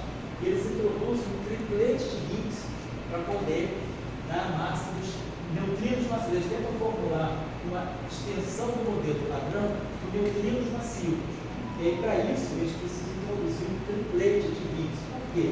Porque se nós tivermos, né, vamos dizer assim, o duplete leve, vamos dizer, se tiver um duplete leve, pegasse um psi leve barrado, um leve barrado, e tiver um outro duplete leve aqui também, né, vamos dizer assim, ele alguma coisa como sendo psi leve C e o Ki leve C. Então, se eu colocar aqui um Higgs, que é um triplete, quer dizer, uma matriz 2x2, claro, a matriz 2x2 do SO2, né, a gente sabe. Se eu pegar uma matriz de SO2, a gente pode escrever, dizer, a álgebra de SO2 são as matrizes de Pauli são de 2. Então, se nós conjugarmos, vamos dizer, um campo, vamos dizer, φ, I, um sigma I sobre 2, eu vou poder escrever esse campo triplete, né? Nós vamos poder colocar aqui o φ3 e aqui o menos φ3 e aqui φ1 mais menos φ2 e aqui φ1 mais φ2. Então eu posso sempre escrever um triplete sob a forma de uma matriz 2x2. Basta que as componentes do triplete sejam os coeficientes da expansão em si das matrizes de Pauli. Quer dizer, isso aqui é uma matriz mas eu tenho, na verdade, um triplete de campos escalares, né? Então, se eu coloco esse triplete aqui, então esse triplete aqui vai ser escolhido de tal maneira que eu vou poder colocar massas a partir de férmions. É isso que a gente vai trabalhar no próximo. Vou mandar referência para vocês, que é o Physics Letras B de 1981, que é justamente a introdução de neutrinos massivos, né? A extensão S2 leva S2 mais. Bom, acho que finalizando, só para chamar a atenção. Então, nós temos o neutrino de massa de Majorana. Só uma perguntinha, Pode falar. uma curiosidade, né?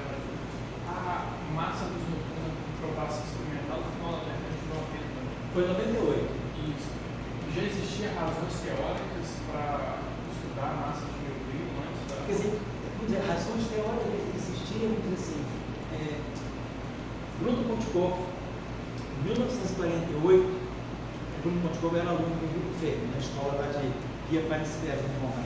Enrico Fermi, Majorana, Remédio Médico, Majorana, Bruno Montecorvo, Amaldi, Segredo, todo mundo ganhou o prêmio Nobel ali, menos o Majorana, porque morreu antes, né? A turma forte. E aí, o Montecorvo, ele sempre se fixou nos neutrinos, né? Porque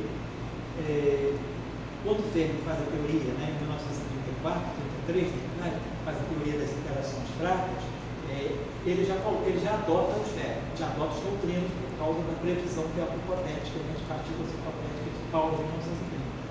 E aí o Montecorvo se fixou na ideia dos neutrinos. Majorana e o Montecorvo foram estudar as ideias de neutrinos. E aí o Montecorvo dizia o seguinte: não havia razão pela qual, até então, né, os férmions conhecidos eram todos massivos, ele achava que o férmion de Majorana deveria ter uma razão para o neutrino ser massivo, ele perseguia essa ideia. Em 1948, ele elaborou um experimento que seria capaz de mostrar a massa do neutrino, se o neutrino é massivo. Esse experimento nunca foi, ele foi para a Rússia, né, ele migrou para a Rússia, ficou lá na Rússia, tentava um experimento, é muito delicado. Até que em 1998, o experimento pode ser realizado. E aí detectou neutrinos atmosféricos massivos. Então já havia, quer dizer, a razão que se tinha era uma razão, vamos dizer assim, meio, eu diria assim, era uma intuição do Montecorvo. Ele partia do princípio de que o Salman e o White conseguiu essa intuição então, quer dizer, a ideia, eles tentaram saber, porque é o seguinte, apareceu, a suposição fosse de que o neutrino do muon fosse possível aparecer com massa. Em 1956, detecta o neutrino do elétron, sem massa. E aí, em 1962, Lederman e outros, né, detectam o segundo neutrino, que era o neutrino do muon, que também era sem massa. Então, a perspectiva era que vamos considerar que os neutrinos são sem massa no modelo padrão. Salam, Schleimer, né, sobretudo Salam, Schleimer, mais até o Weinberg, porque o Weinberg faz o trabalho dele de 67, se chama uma teoria, a theory for the photons, né? Isso. Não, a theory for the electrons. Então, o Weinberg, ele entende como colocar o Higgs no modelo padrão. Ele fala, vamos manter a ideia de que o neutrino seja sem massa. Então, não se cogitava muito a ideia de neutrino massivo, mas tinha sempre, pairava no ar a suposição de Majorana, de que o neutrino pudesse ser massivo. Na Rússia, na ex-União Soviética, havia muito mais movimentação de neutrino massivo do que você. Tanto é que, por causa justamente do Montecorvo. Então, em 98, né, quando se descobre a presença de oscilações de neutrinos atmosféricos, isso é indicativo da massa. E aí você. Mas o trabalho de 81 da Graciela Giannini e do Marco Montaguer já tinha uma perspectiva teórica para neutrinos massivos. Mas foi assim, uma escolha mesmo assim, de como fazer, como manter o neutrino sem massa e trabalhar o modelo padrão com o neutrino sem massa. E aí a escolha do Higgs é tal que mantém o neutrino sem massa. Bom, então era isso que eu queria chamar a atenção. Mais uma coisinha só para finalizar, né? Finalizar era o seguinte também. Por exemplo, a nossa corrente eletromagnética, a corrente, né, não é eletromagnética, a corrente da equação quadrada, ela tem essa estrutura. Vamos ver o seguinte: se o férmion é Majorana, o que vai acontecer? Porque o férmion de Majorana ele é neutro. Ele é autoconjugado de carga e ao mesmo tempo a carga, quer dizer, a carga dele é zero e ele é autoconjugado de carga. Não basta ter carga zero para ser férmio de Majorana. Você pode ter um férmio de massa nula que não seja Majorana. É o que se acha dos neutrinos. Quem acredita que o neutrino não seja Majorana, que seja Dirac, está dentro dessa perspectiva de que o neutrino é neutro, mas é uma partícula de Dirac, ou seja, ele não é a própria antipartícula. Mas se a gente estiver falando de uma partícula que é a própria antipartícula, ou seja, ela é neutra, a gente esperaria que a corrente eletromagnética fosse zero. Então, vamos dizer para você, por que com férmio de Majorana, o Cip é Majorana?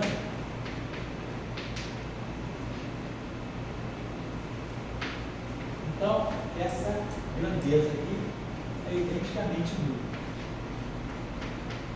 Vamos pensar assim. O que pode estar me dizendo isso? Né? Então, nós vamos fazer duas coisas aqui. Vamos pensar assim, tem duas maneiras de ver isso. Vamos pensar. Vamos fazer a decomposição em left e right. Então, eu vou ter psi left barrado mais, vamos botar logo o gama mi, então, psi left barrado, gama mi, psi left, mais, psi left barrado, gama mi, psi left, mais, psi left barrado, gama mi, psi left, mais, psi left barrado, gama mi, psi left. Então, nós estamos dizendo que isso aqui é férmio de Majorana. Então, vamos dizer, férmio de Majorana, vamos dizer assim, left, left. O right é o left conjugado de cá. Vamos colocar assim, então, se o férmio é Majorana, o right é o left conjugado de cá.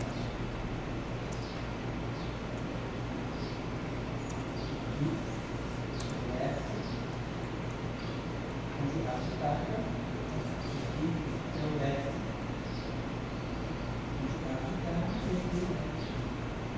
Então, estou fazendo o seguinte, eu peguei a expressão geral e se verbo for de Majorana, onde tem right, por exemplo, eu coloquei left conjugado de carga. Então, aqui já era left e left, eu deixei tudo em função do left. O right aqui ficou conjugado de carga do left, o right aqui ficou conjugado de carga do left, e aqui os dois rights ficaram conjugados de carga do left. Vamos pensar assim, dessa forma, né? E eu posso escrever aqui.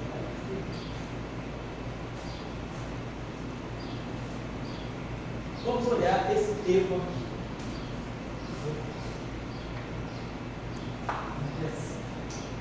Então,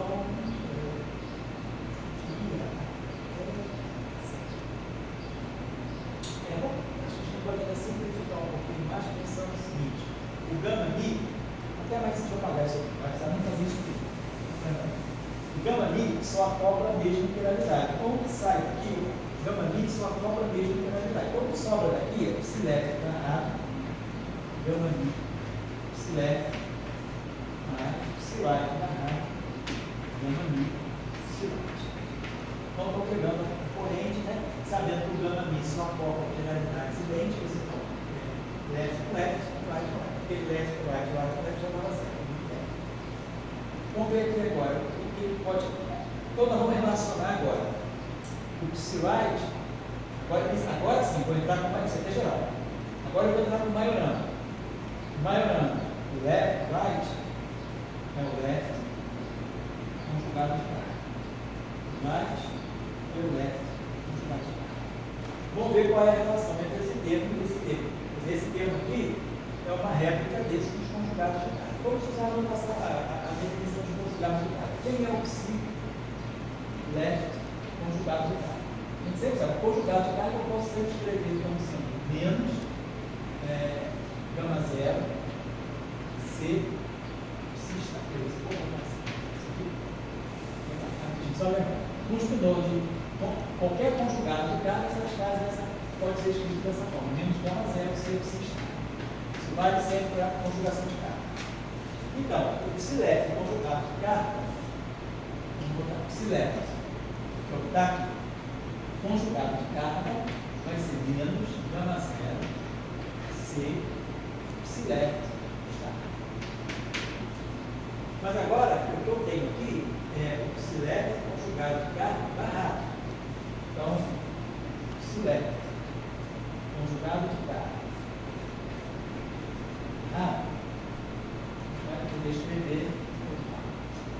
barrado, é o dagger.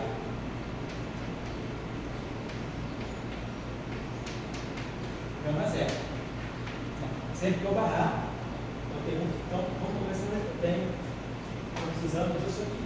O que eu quero mostrar? Eu quero mostrar que essa corrente andou no caso do ferro de Majorana. A partir de quê? Que o gama mi só vai acompanhar os componentes também com polaridade. Só que aqui onde tinha right eu coloquei left C. Vai ficar tudo em função do left e ver se eu comparo esse aqui com esse aqui. Então, aí eu peguei aqui a definição, não, uma forma de escrever os primeiros de Majorana. Ou conjugado de carga, por definição, é isso aqui. Mas a gente trabalhou um pouquinho e isso chegou a essa forma também. Então são as duas formas de eu escrever o conjugado de carga. E aí então agora eu vou tirar, então eu vou pegar qualquer objeto conjugado de carga segue essa constituição. Se leva conjugado de carga, ele não é zero, sempre se leva. Agora eu preciso do barrado dele. Mas o barrado, eu sei o que é o barrado de um ferro. Então eu quero pegar o dagger dele do gama zero. Então eu peguei. Se leva C aqui em cima, dá aqui na zero. Ele faz aquela operação que a gente já viu o que ele vai dar. Isso aqui vai inverter, o dagger vai inverter, vai ficar se leva transposto. C dagger, que é C menos 1. Aí vai ficar gama zero e gama zero. Vai dar o quadrado, vai dar 1. Ele tem esse a menos aqui. Deixa eu botar isso aqui direitinho. Então,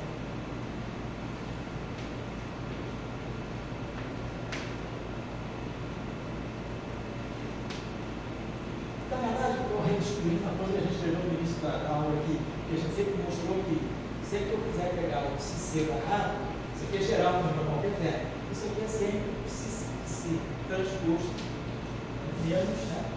Psi transposto. Psi menos.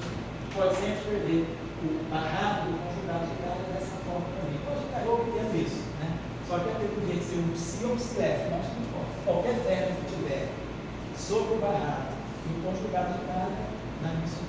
Então, aqui no primeiro termo deu isso aqui, menos psi transposto, vai ficar lá menos, ou menos, primeiro termo aqui, psi left, transposto, C é menos 1.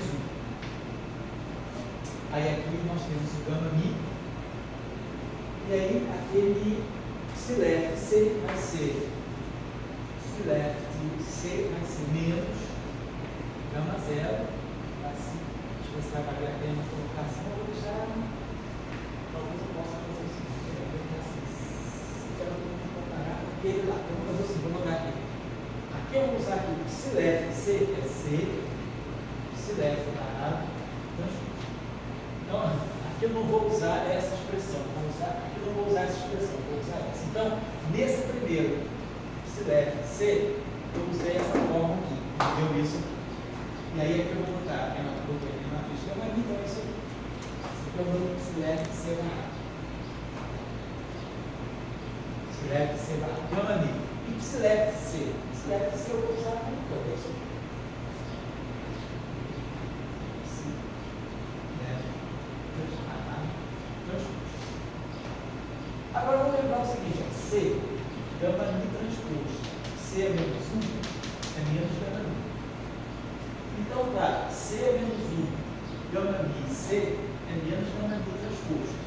Então, isso aqui dá menos gama mi transposto.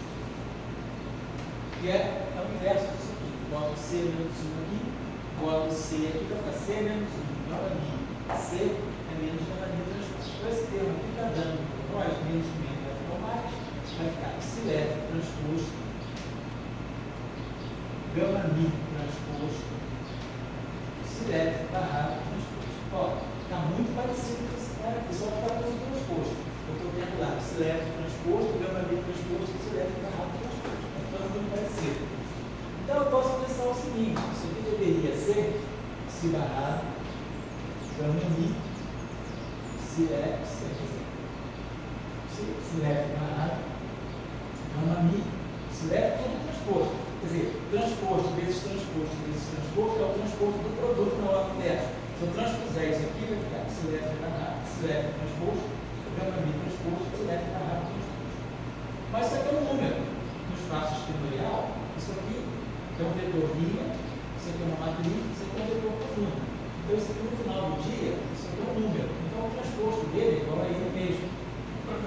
Oi? Se eu multiplicar entre os espinóis dos dois por gama zero e abrir o barrado transposto aí, eu já não tiro da mesma forma que o outro sinal trocado. Se você colocar uma fala Com um gama zero ao quadrado aqui, antes do gama mi. aqui, gama zero, gama zero. E depois vem o gama zero ao quadrado também. E desenvolver esse barrado transposto, né? Vai dar um gama zero aí. Mas os gama zero estão aqui, você vai fazer o Gama zero, gama mi transposto gama zero, dá gama mi. Gama zero, gama mi transposto, gama zero. Eu tenho uma identidade que associa. Isso aqui só seria levado na representação de diagrama. Tá? Ou seja, aqui vai ser uma representação geral. Agora, observe o seguinte: a gente está mostrando que, no fundo, esse termo é igual a esse. Tem um erro aqui. Um erro não. Uma observação que eu não fiz. Os campos fermiônicos são anticomutantes. São variáveis de Gauss. Então, quando eu transponho, quando a gente pega, a gente sempre pensa o seguinte: eu pego um vetor U transposto vezes o vetor V. Ao escrever assim, e transponho, isso aqui é V transposto U. Né? Por quê? O que a operação de transposto faz? Ela troca esses caras aqui. Então, se eu pegar, vamos escrever aqui, né? Se eu pegar essa expressão aqui, U transposto vezes V, isso aqui é a mesma coisa. Vou pensar, esses vetores são vetores colunas. Então, esse vetor aqui é um vetor 1, linha 1, coluna I. Esse vetor aqui é um vetor linha I, coluna 1. No fundo, isso aqui dá um número, né? E aí eu posso fazer isso aqui. Isso aqui é V1, VI1 vezes 1. Posso computar. Linha 1, coluna I, que essa aqui é um vetor linha, isso aqui é um vetor coluna. Linha I, coluna 1. Mas eu commuto. Fica VI1, UI1. Agora, isso aqui é um V transposto UI. E isso aqui é o. Isso aqui é o UI. Isso aqui é o UI. Vou botar só o transposto UI. Então, vou trocar a ordem de VI1, vou transpor esse, vou deixar esse aqui UI. Tá certo?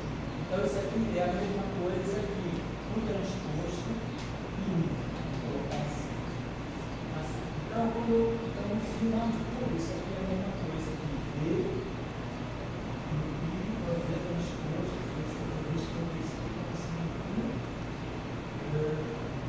transposto demais aqui. Esse cara aqui é o transposto, isso aqui seria, perdão, fiz uma besteira. O transposto, linha 1 coluna I, é o transposto I.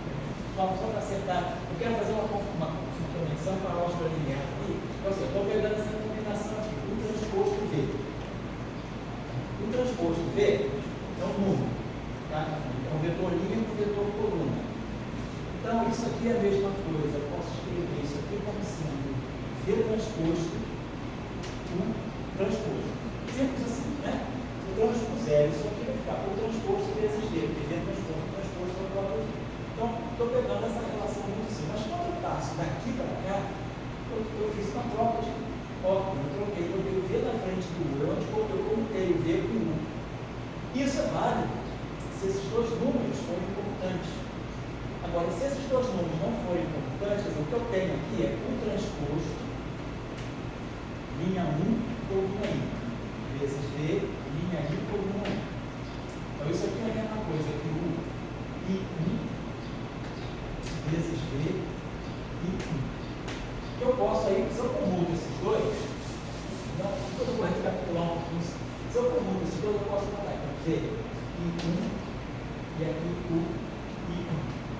Mas aí eu posso escrever isso aqui como sendo V transposto no I vezes o I1. Que é a mesma coisa que V transposto I. Eu estou fazendo aqui. O transposto V, V transposto I. Isso aqui no fundo é mudo. Mas eu sei uma hipótese forte que eu comutei esses dois. Aqui, não estava vendo tudo bem. A gente veio, substituiu aqui, né? Isso aqui deu isso aqui. Amigos, onde estava a relação, e aí ficou crescimento, deu mais. Todo o truque, toda a sutileza está aqui. Quando eu digo que essa combinação transposta, se leva transposto, se leva transposto, se leva transposto. Eu digo, isso aqui é a mesma coisa que o transposto desse produto. Parece que sim. Esse cara vem para cá, esse cara fica no meio, esse cara vem para cá.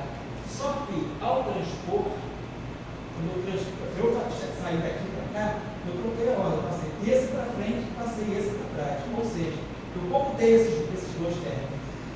Mas, quando a gente fala de campos fermiônicos, eles são anticontantes. Se eu pegar a componente 1 do fermo psi vezes a componente 2 do fermo psi, isso é menos psi2 psi1. Como campos, eles são anticonstantes. Então, quando eu saio daqui para cá, tem uma operação de menos. Eu comutei. E aí, esse menos, existe agora. Como isso aqui é um número, o transposto dele é igual a ele mesmo, então isso aqui fica menos. Então, o que a gente mostrou? Mostrou que essa combinação aqui, como os termos são anticomutantes, isso aqui é menos psi-left barra mi. E aí, esse termo é isso. Então, o que a gente está mostrando é que, se o fermo é Majorana, automaticamente a corrente eletromagnética, a corrente dele é nula, a corrente eletromagnética é zero. Quer dizer, a gente mostrou que isso aqui se reduz a isso, mas a gente fez o cálculo explícito disso aqui, usando as definições, e mostrou que isso é menos isso. Então, no final do dia, isso é zero. Então, realmente, o fermo de Majorana, ele não tem corrente eletromagnética, que deveria ser assim, ele é neutro. Pior se tivesse uma corrente no partido da neutro, que é uma corrente eletromagnética, que seja como polar, não é nem de polo, né? Tá certo? Então, a questão é essa. Agora, se vocês quiserem, talvez eu acho que possa, só para finalizar, pode fazer de uma forma um pouquinho mais simples até disso tudo que eu fiz. Né? Isso aqui é só que a gente mexe nessas aulas, aí a gente vai ganhando uma certa familiaridade aos poucos. Então, a gente pode pensar da seguinte maneira. Vamos pegar isso aqui. Vamos pegar uma expressão geral. Você tem um fermo psi, barrado. Vamos pegar uma expressão geral. Gama mi pi. Então, no espaço exteriorial, isso é um espinor linha, isso é uma matriz, isso é um espinor coluna. Então, no final do dia, isso é um número. Então, se eu pegar o transposto disso, como isso aqui é um número, o transposto de um número é ele mesmo. Então, isso aqui é psi barrado, gama mi pi. Eu simplesmente transposto do número. Então, transposto do número é ele mesmo. Agora, vamos usar as propriedades de transposição aqui. De transposto, gama mi transposto, psi barrado transposto. Só que, ao transpor, o que eu faço? Eu passo um verbo pelo outro. Então, eu transpor múltiplo, funcionalmente. Vou ter que passar aqui. No fundo, isso aqui é o seguinte: isso aqui é psi barrado, linha 1, coluna I. Isso aqui é a matriz gama mi e J. Isso aqui é um termo I, estilo aqui, J1. Então, eu vou trazer esse cara para cá. Vai ficar IJ1. Vou manter o gama mi quietinho. E vou trazer o psi barrado para cá. Só que agora o que eu fiz? Eu trouxe esse para frente, joguei esse para cá. Então, pessoalmente, eu passei um número pelo outro que é número. Agora, eu posso escrever isso aqui como sendo menos que transposto um J. Aqui eu posso escrever como assim, gama mi transposto JI, transposto trocaria com coluna. E aqui psi barrado e 1. Então, eu estou dizendo que isso aqui é menos que transposto, gama mi transposto, psi barrado transposto. Então, o que eu estou fazendo aqui? Então, eu só justificando por que eu tenho esse sinalmento. Quando eu faço essa transposição, eu tenho esse sinalmento que eu passo esse tempo por isso que é só escuta. Vamos voltar para cá. Bom, agora eu posso fazer o seguinte: vou botar C menos 1C. Vou botar C menos 1C. Que transposto? Menos que transposto? C menos 1 é o I C. Vocês estão lembrados? Não é que C barrado, né? A gente relaxa até aqui. Se C barrado é menos se transposto C é menos 1. Então, menos que transposto C é menos 1 é o C barrado. Porque essa combinaçãozinha aqui, menos que transposto C é menos 1 é que C. C, gama mi transposto C é menos 1 é menos gama mi. E C, psi barrado transposto é o psi C. Então, eu estou mostrando que essa expressão me permite, geral, para qualquer fermo, qualquer representação, me permite escrever sempre isso aqui. Então, isso aqui é igual a isso, porque isso aqui é um número, vezes isso aqui eu posso escrever como sendo menos que C barrado gama mi psi C. Então, quando eu tenho essa expressão, o fato dele ser um número me permite escrever, passar tudo para o conjugado de carga.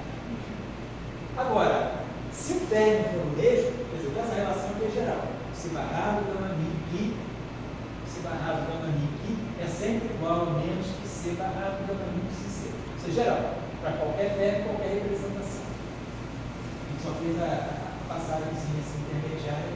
Agora, se o término for o mesmo, então eu vou ter psi barrado gama mi qui igual a menos psi C barrado gama mi psi C.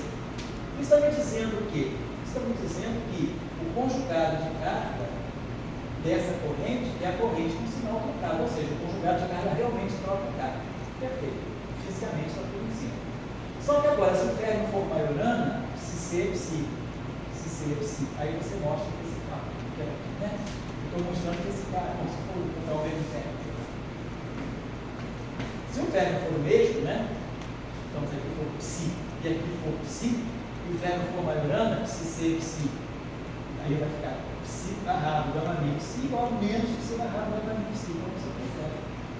Então, o resultado que a gente usou foi esse aqui, a gente fez essa brincadeirinha aqui só para lembrar vocês. Nós mostramos que, geral, psi barrado gama mi que é sempre igual a menos que C barrado gama mi psi C. Isso é geral. Se eu quiser o mesmo término, então eu vou ter psi barrado gama mi psi igual a menos que C barrado gama mi psi C. Geral também. Agora, se o término for maiorana, psi C igual a psi C igual a psi, eu fico psi igual a menos isso para você. Tá?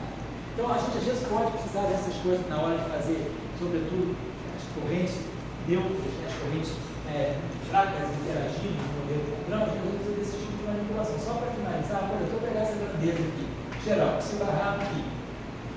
Vamos fazer a primeira brincadeira. Isso aqui é um número, então é igual ao seu transposto. Agora vamos usar as propriedades da transformação, da transposição, lembrando que esses objetos são descomudos. Então eu posso escrever isso aqui como sendo menos que transposto, psi barrado transposto. Aí eu coloco C menos 1 aqui e C aqui. Então, menos que transposto C menos 1 é o que conjugado de carga barrado. C psi barrado transposto é o psi conjugado de carga. Então a gente mostra que, para essa combinação, vai essa relação. E conjugado de carga, psi conjugado de carga. Então, quando eu uso o conjugado de carga, eu troco a ordem sem trocar o sinal. Aqui, eu troco a ordem trocando o sinal. E assim vai. Vocês podem fazer, se quiserem, para gama 5 também. Vai o mesmo resultado, né? Então vai ficar finalizado. Aquele truque que o senhor usa também parecido com esse para mostrar a confirmação que tem o rio. Isso. Passa por isso aqui. Passa exatamente por isso. Só para finalizar.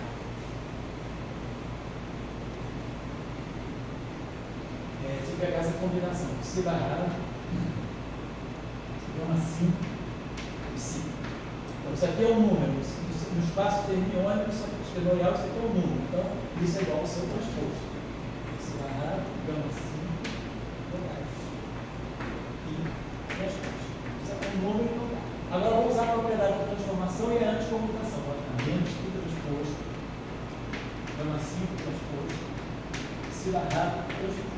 Aí eu vou colocando C menos 1, C menos 1, C, C menos 1, C.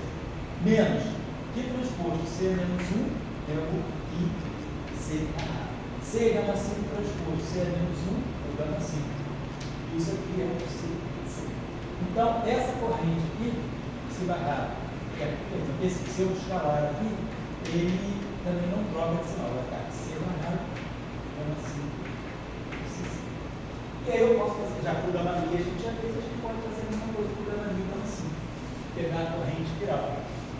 Então essa relação é muito útil, porque às vezes a gente quer demonstrar coisas para conjugação de carga, variantes de conjugação de carga, então essas relações são importantes. Assim, são simples, né? Só uma coisa algébrica também. Então se eu pegar essa combinação aqui, psi barrado, gama mi, gama 5, i. Então, isso aqui é o número espaço fermiônico. Nós temos exemplo, é um quadrivetor no espaço de epicortes, mas no espaço fermiônico, o espaço esquemorial é um número, né? É um conjunto de números. Vai ficar psi barrado, gama mi, gama 5, então isso aqui é igual. Tá? Então, agora eu vou usar as propriedades de transposição e a anticomutação. Menos que transposto, gama 5 transposto, gama mi transposto, psi barrado transposto. E aí eu vou colocar C menos 1C, C menos 1C, C menos 1C. Quando eu colocar o C menos 1 aqui, menos que transposto C menos 1 é o que C barrado. C gama 5 transposto, C menos 1 é o próprio gama 5. C gama mi transposto, C menos 1 é menos gama mi. C barrado transposto é o C. Então agora eu posso trocar o sinal aqui, anticomputar. Quando eu anticomputar, pegar um sinal menos para compensar esse menos. Então tem isso aqui, é que C gama mi, gama 5. Então o que a gente observa é que essa corrente aqui, que é a corrente pseudo-vetorial, ela não muda de sinal sobre conjugação de carga. É diferente da corrente eletromagnética. Quando eu faço uma transformação de conjugação de carga, ela não toca assim. Então ela tem uma carga diferente da carga eletromagnética, porque ela não troca, muda a antipartícula, mas ela não muda. A carga não muda. E só para lembrar, a interação eletromagnética, que a gente escreve dessa forma, uma equação de Dirac, psi barrado, gama mi, psi a mi. Então, se eu fizer uma conjugação de carga, eu vou ter, se eu fizer uma transformação de conjugação de carga, então vamos ter menos né? Mas vamos ter essa corrente troca de sinal, vai ficar psi C barrado, gama mi, psi C, sinal menos. E aqui a mi, C. E aí, a gente lembra que o ami conjugado de carga é menos o ami. E aí, então, se eu substituir esse ami conjugado de carga por menos ami, significa dessa forma. Então, essa corrente, então a invariância, né, da equação de Dirac sobre a conjugação de carga, está importante esse sinal. Eu estou dizendo que essa corrente, né, o campo elétrico, quer dizer, eu estou pegando a transformação de conjugação de carga disso.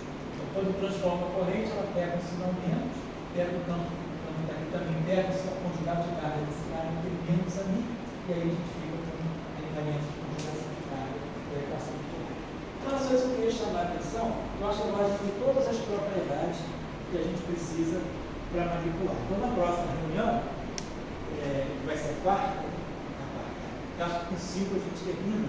Na próxima reunião, que vai ser a quarta, a gente vai entrar agora direto na discussão das massas do mecanismo de Higgs ligado à massa de maior.